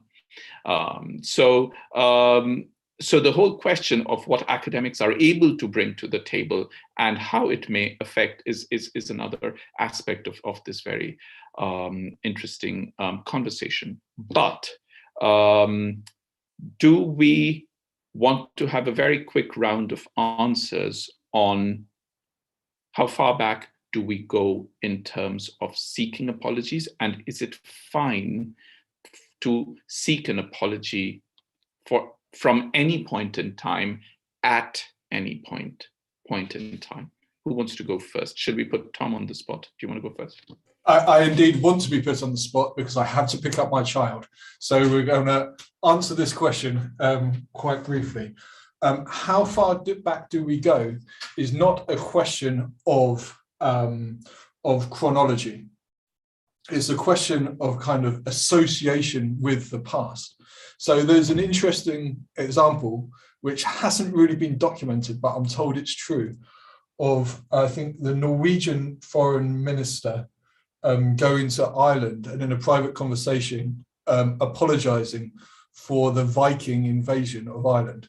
And now this seems extremely odd because I don't think people in Ireland are particularly angry about any Viking invasions.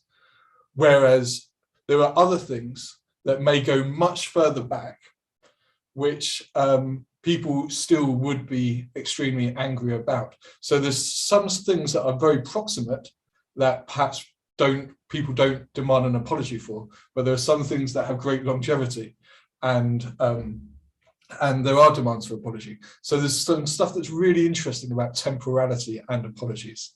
And apologies kind of help determine how we understand time. Because if we are to apologize for something, it is to say, on the one hand, I associate with the person who did this misdeed. I am not the person who did this misdeed, but I, as the Prime Minister or President, have such a proximate relationship to this person that I feel it's my duty to apologize. On the other hand, these apologies create a new temporality because they're saying, but this is a new beginning. I did associate with this person, but now I want to split myself in two. Goffman, the sociologist, talks about this all the time. He talks about how apologies split something in two. So I'd say he doesn't talk about temporality, but he does that. They do this in a temporal way. And they say, this is the new self and this is the old self. But so often politicians still latch on to, even in splitting, they still have to glorify the past. They just can't stop themselves from doing so. And then your second question, I'll try to be as brief as possible. Should we give up on apologies? Well, I'm tempted to say yes, but I have to also recognize my privilege because I've never been shot at, or me and my family have never suffered a massacre. So of course, it's entirely, I can't tell anyone not to seek an apology, but I'm tempted to say that the apology, so it anthropomorphizes the state. An apology is essentially an interpersonal activity. And when we expect apologies, everything we know about apologies comes from our interpersonal experiences. And then we think about it at state level, then we anthropomorphize, as I said, but it doesn't work and it can never work. And this is why it leaves so many people who, even who have received apologies, still frustrated. This is an interpersonal apology, so I hope it works. I apologize. I am going to leave here. That's absolutely fine. Thank you. We have gone over the limit, but thank you very much for your participation. There is a question about Tom's presentation from someone in the audience, and the answer to that is that yes, a recording of this event, an unedited recording of this event, will be available on our website, on our web page from tomorrow morning for anyone who may have missed it to watch. Claus Leggewie, how far back should we go to seek apologies, or should we try and imagine a future without apologies? What are the stakeholders? I don't know how far we should go back. I'm just observing in Germany that we go back. So there was this focus on Holocaust and Shoah, and now we are dealing with the Herero genocide in Southwest Africa, and that's very important. And I'm in favor of the opinion that apologies are absolutely necessary. The Algerian people need an apology by the French colonial system. And this is, as I said, very much in the hands of two governments. And what I take here from the discussion on South Asia, I have three insights: that collective apologies by governments are mostly just avoidance strategies, just rituals. You forget them. They have to be underpinned by material reparations. It must cost them things, and they hardly work between two nationalist governments without the help of transnational communities. The transnational level, the transnational dimension can be helpfully mediated by diaspora communities, but it can also radicalize the discourse. That's open. Yeah, sometimes, for example, the Algerian diaspora in Paris can be very helpful for the reconciliation of the two nations. But if there are Islamist radicals just intermingling, then it becomes very different, and it radicalizes. And I think we're going back in the kind of crab walk in Germany as well as in France. And as I said, a third-party involvement is very, very useful. So if there is it's not a neutral person. There is no neutrality in a post-colonial framework. But nevertheless, a third party can be very, very helpful. And I think we have to study the mechanisms of reconciliation. And for that, still, the German example, with all its flaws and faults, is a very interesting example. So I apologize that I have to leave now. So thank you very much for this discussion. No, thank you very much for your participation as well. And if I could just say one thing briefly to you in response, which is that the German example is not only important for very many reasons, with its faults, as you say, but also because of the initiative that Germany has taken in many instances, including very recently returning the Benin bronzes. I mean, there is a lot to learn even from that imperfection. But thank you very much, Professor Leggewie. Yeah, thank you. And again, in cooperation between France and Germany, because both are affected by the Benin affair. Thank you very much, and thank you. Thank you. I'm going to bring in Professor Ali Riaz, simply because there's a question directed towards you, and if you can keep your answer as brief as possible, and you wanted to say something as well, and then I'll bring you in, Professor Rais. The question, I'm going to read it out to you. The question literally is, I was wondering what Professor Riaz sees exactly as the difference between expressing regret and apologizing. And also, especially, obviously, in the Bangladesh-Pakistan context, how does it work semantically? Because you used the word expressing regret even while referring to the ILC, and it was something that I had picked up on as well. There is the question of semantics here, that regret is really not quite a full-blown apology. So please answer that question, and you wanted to say something as well. Please go ahead. Sure. Yes, Lanjan, you brought this up on the regret and remorse question. That I mentioned, and I also mentioned that Pervez Musharraf's so-called regret has not actually been an apology, because I think before regret and remorse, there are two things. One is the clear acknowledgement, and in case of Pakistan, it didn't happen. There's no acknowledgement of the atrocities, the genocide that has been committed. The second element, I think, before regret and remorse, is the acceptance of responsibility. That is missing too. That's why you mentioned about the New York Times report, which is misreporting to my understanding. But even if you look at the sentence, as I have quoted, that it says, if it may have caused. When there is a if in this whole sentence, that's not an apology by any means. There's no if. There has to be a clear acceptance. And that is what is missing in this context. That's why those were in response to the question that what is this? What am I expecting as an apology? Two things to begin with: acknowledgement and acceptance of responsibility. These two things. And in this context, the other points that I wanted to make is the accountability question, which Ali Raza has brought. And this is very important because it is tied to another thing. Apology is not a single act.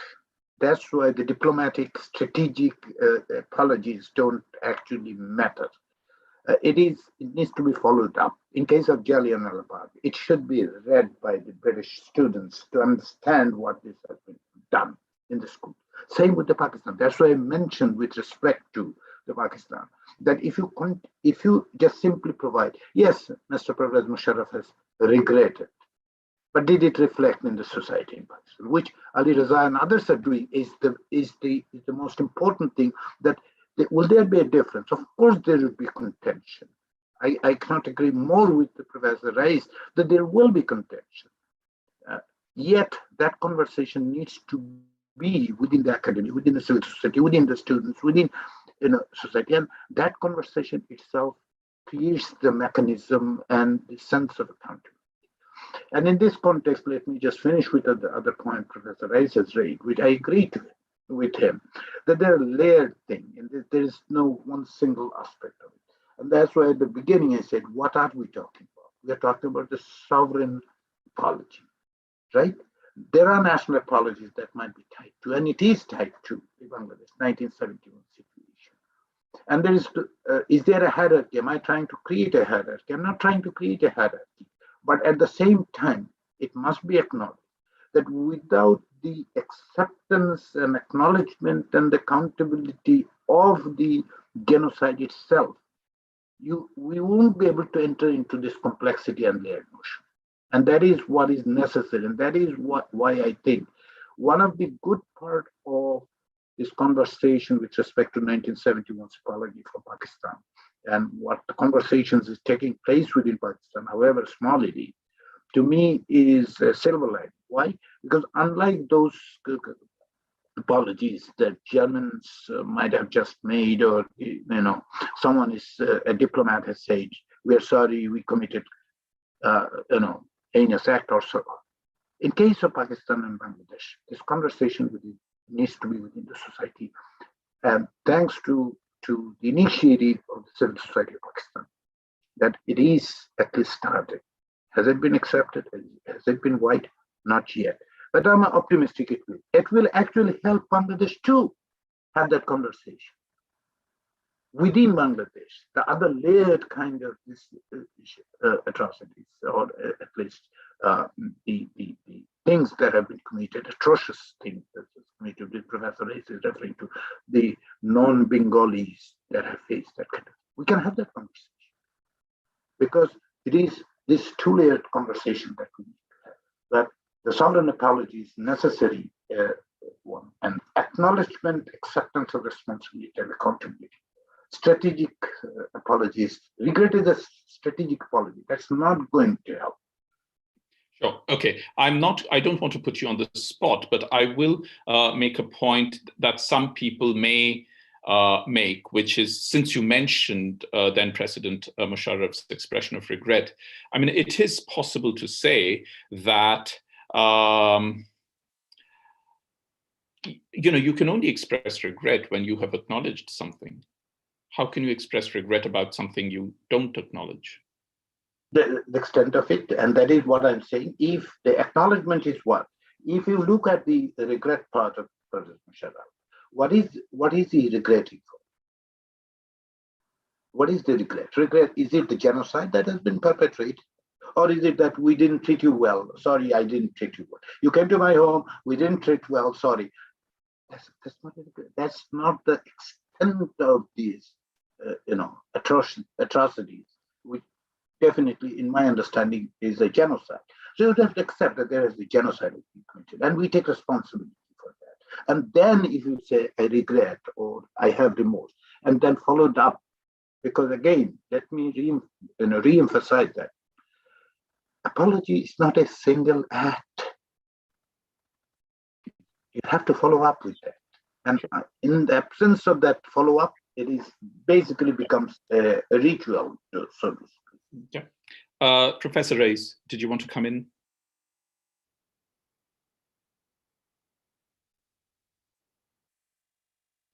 You need to unmute yourself. You need to unmute yourself. Yeah. You raised very interesting questions, and you have been raising questions all along. I'm really impressed how deep and reflective they are, and how they really force one to think about. What I have been thinking after our conversation is that who will acknowledge apology on the other side? We will leave it to the civil society, to the intellectual, to the academics, to the media. Certainly, if it is a sovereign apology from one side, there has to be a sovereign on the other side to acknowledge it. And if that is the case, it can't happen in a vacuum. And one day, one representative of the state rises up and says that we unconditionally apologize and we accept a responsibility for such and such things. It has to be negotiated. There has to be a communication. There has to be an understanding. There has to be a mechanism. There has to be a procedure. And will that ever happen? And particularly, I'm doubtful of that happening that way in a much more systemic, organized, regularized way, because the wounds are still very fresh on all sides.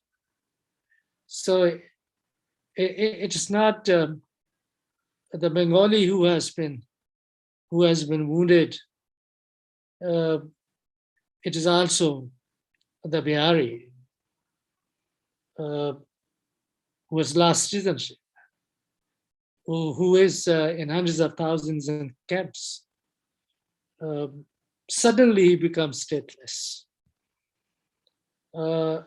And those who have lost their family members, while from their point of view, from their perspective, defending the state and fulfilling their national responsibility.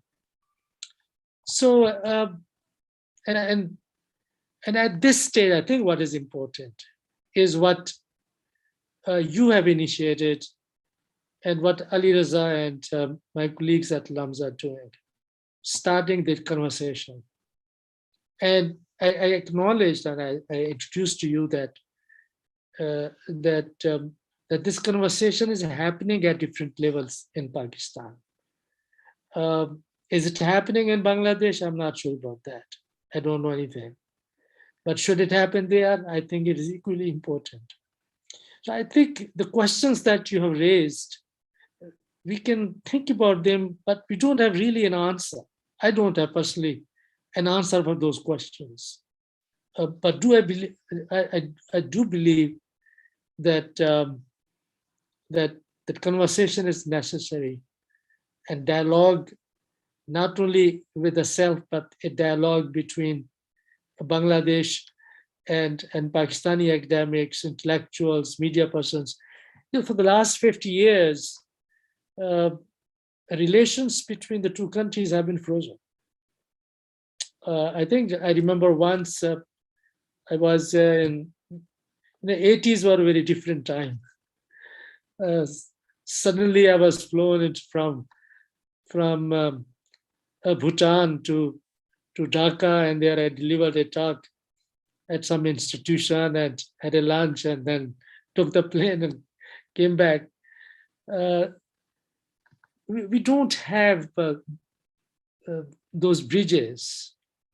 And we have not tried to build those bridges. We need to build bridges. We do need to meet, and that does not happen. And I think their conversation with them and our conversation with ourselves will not be helpful.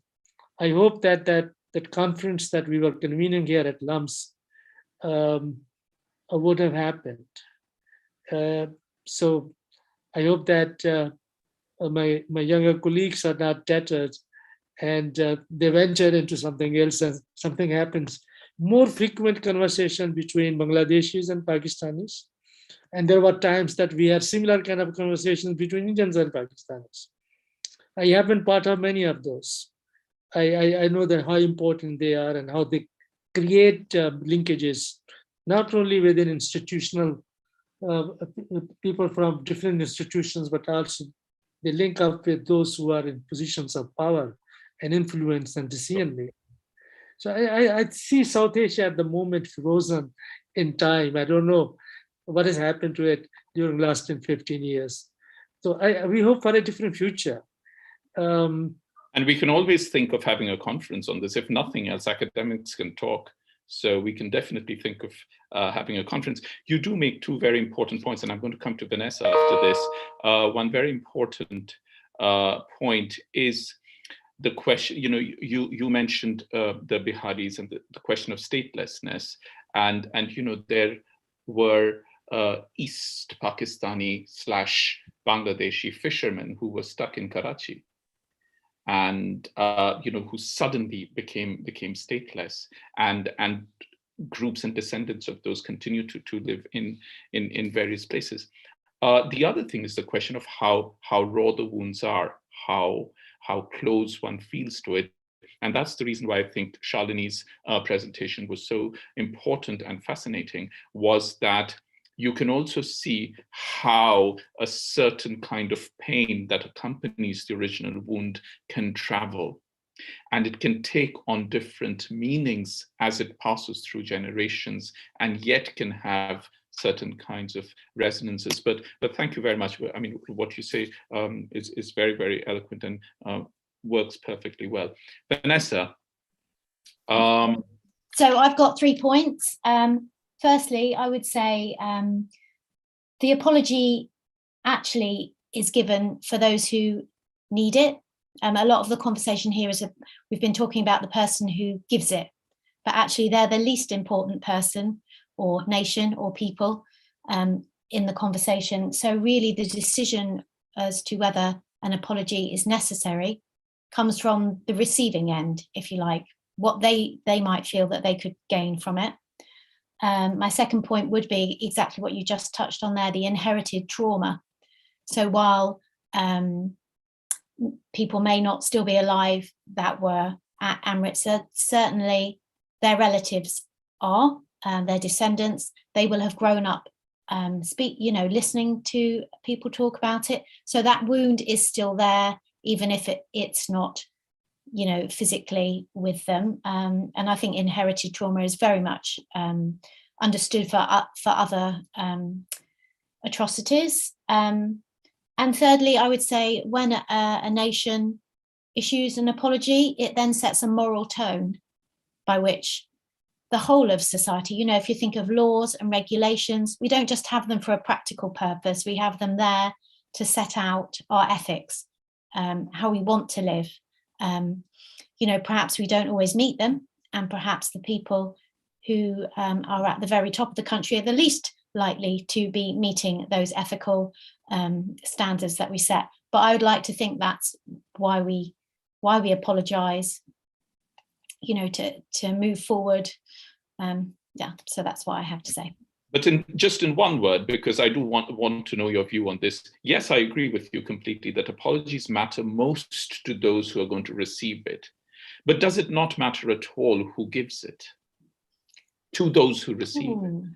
Yeah, I see that point. Should it be a head of state? Should it be the Queen, for example, in this country? Things like that. And again, I guess that's something the receiver should perhaps dictate, make it their conversation. Do they want to hear from the prime minister of a country?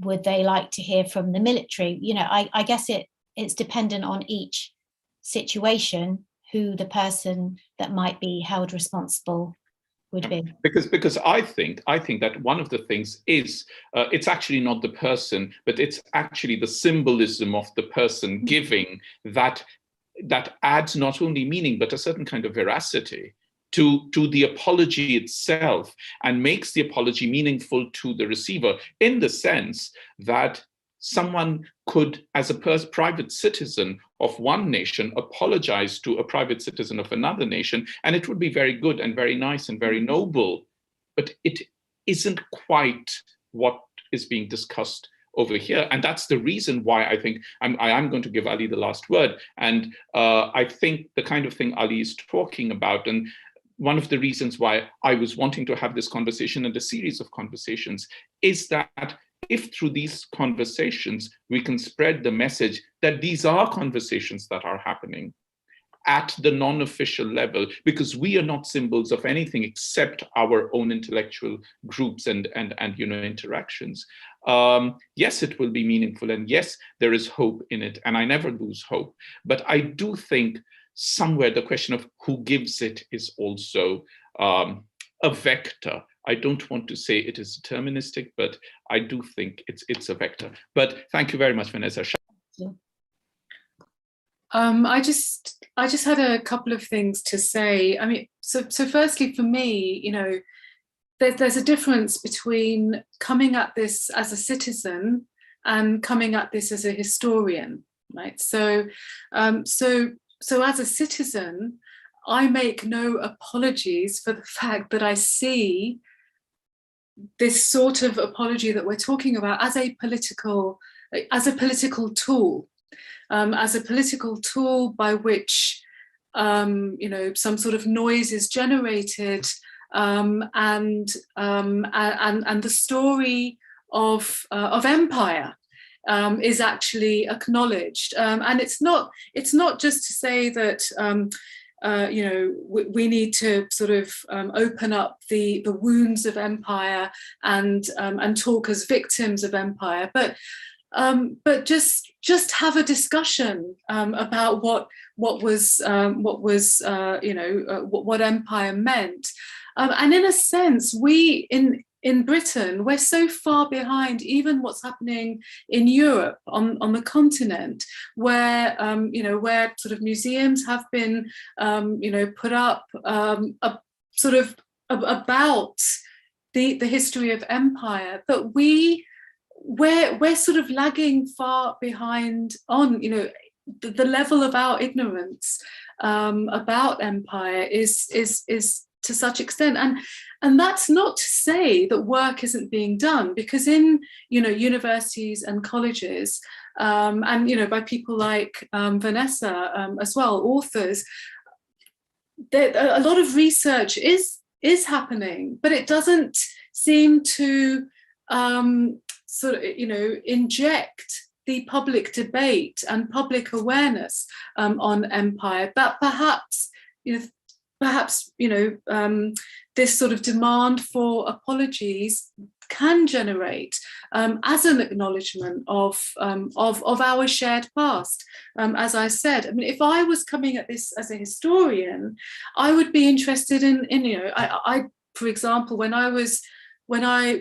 I read about Jallianwala Bagh, I'm very interested, perhaps because of political debates of in the last couple of years in this country, about the anti-Semitism, for example, that the Secretary of State at the time, Lord Edward Montagu, faced by his civil servants, by his government, when he wanted to make Dyer actually face some sort of justice, and so there are so many layers, so many complexities, so many interpretations to think about when we're looking at the history of Jallianwala Bagh that we would do as historians. But as a citizen, I feel that it is too important for us not to know about as a nation. And I think that an apology is a good way to start those sorts of discussions, I think.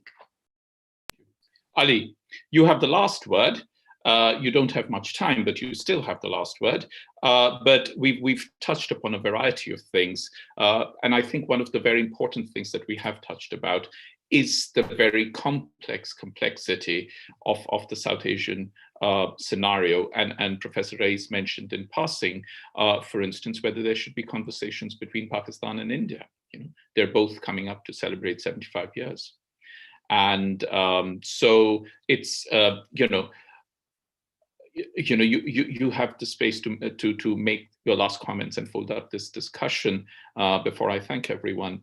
But I think one of the important questions to dwell on is what I posed, which is, where eventually do we see apology functioning positively? Because we are all wanting to move ahead from wherever we are and from within whatever dynamics. We're wanting to move ahead. And there are a lot of other attendant, far more empowering conditions, like economics, that are being held back because other tensions keep countries apart.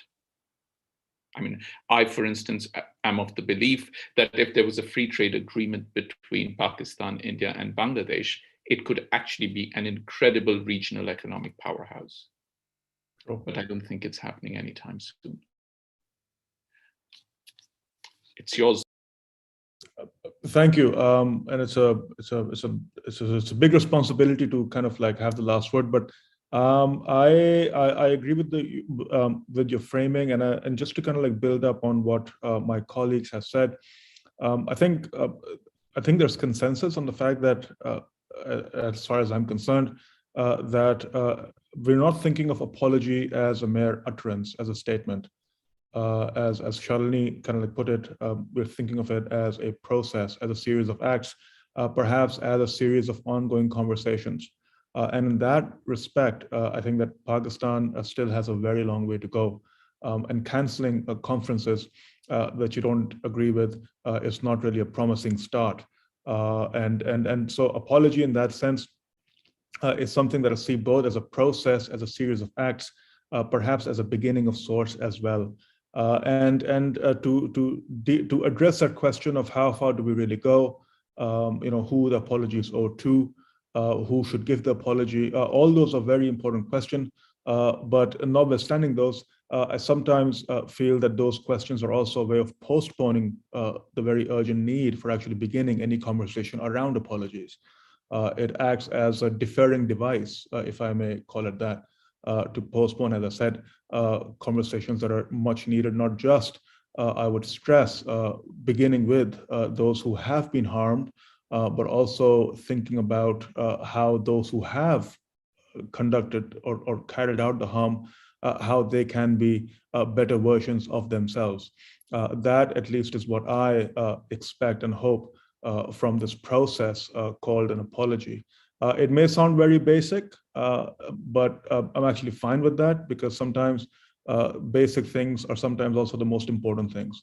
And I think that it's in the spirit of that that we tried to conduct that conference, and it's in the spirit of that that we'll continue to initiate such conversations in Pakistan. We remain hopeful, I guess. And in that sense, I very much agree with Professors Reis and my other colleagues over here. Thank you very much. Thank you. I think we all agree that it is actually, to get into this conversation of apologies, even though I have been posing the questions, and that is a position of privilege, there is something immensely noble, and it calls upon a certain kind of strength of character to be able to bring yourself to do that.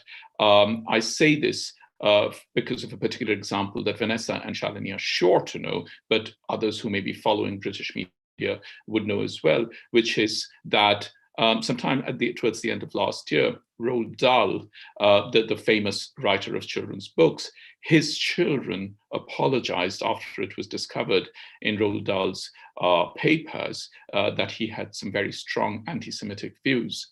And when I was reading about it, I thought that this is a very, very interesting personal apology, that they're apologizing for their long dead father. The father's views are not going to change. The sales of the books continue. No one accused the children of being anti-Semitic, and yet the children came out to apologize. And that's what I mean when I say, at a very individual level, I mean when I say that it calls for a certain kind of character to even begin to have this discussion. Thank you very much, everyone. This has been a fascinating discussion, and I'm very, very grateful to all of you for your time, to the audience who have been with us and have asked the questions. And I do hope that we will be able to continue having this and such conversations in future. Once again, Claus Leggewie, Ali Riaz, Rasul Baksh Rais, Ali Raza, Vanessa Holburn, Shalini Sharma, and Tom Bentley. Thank you, everyone. Goodbye.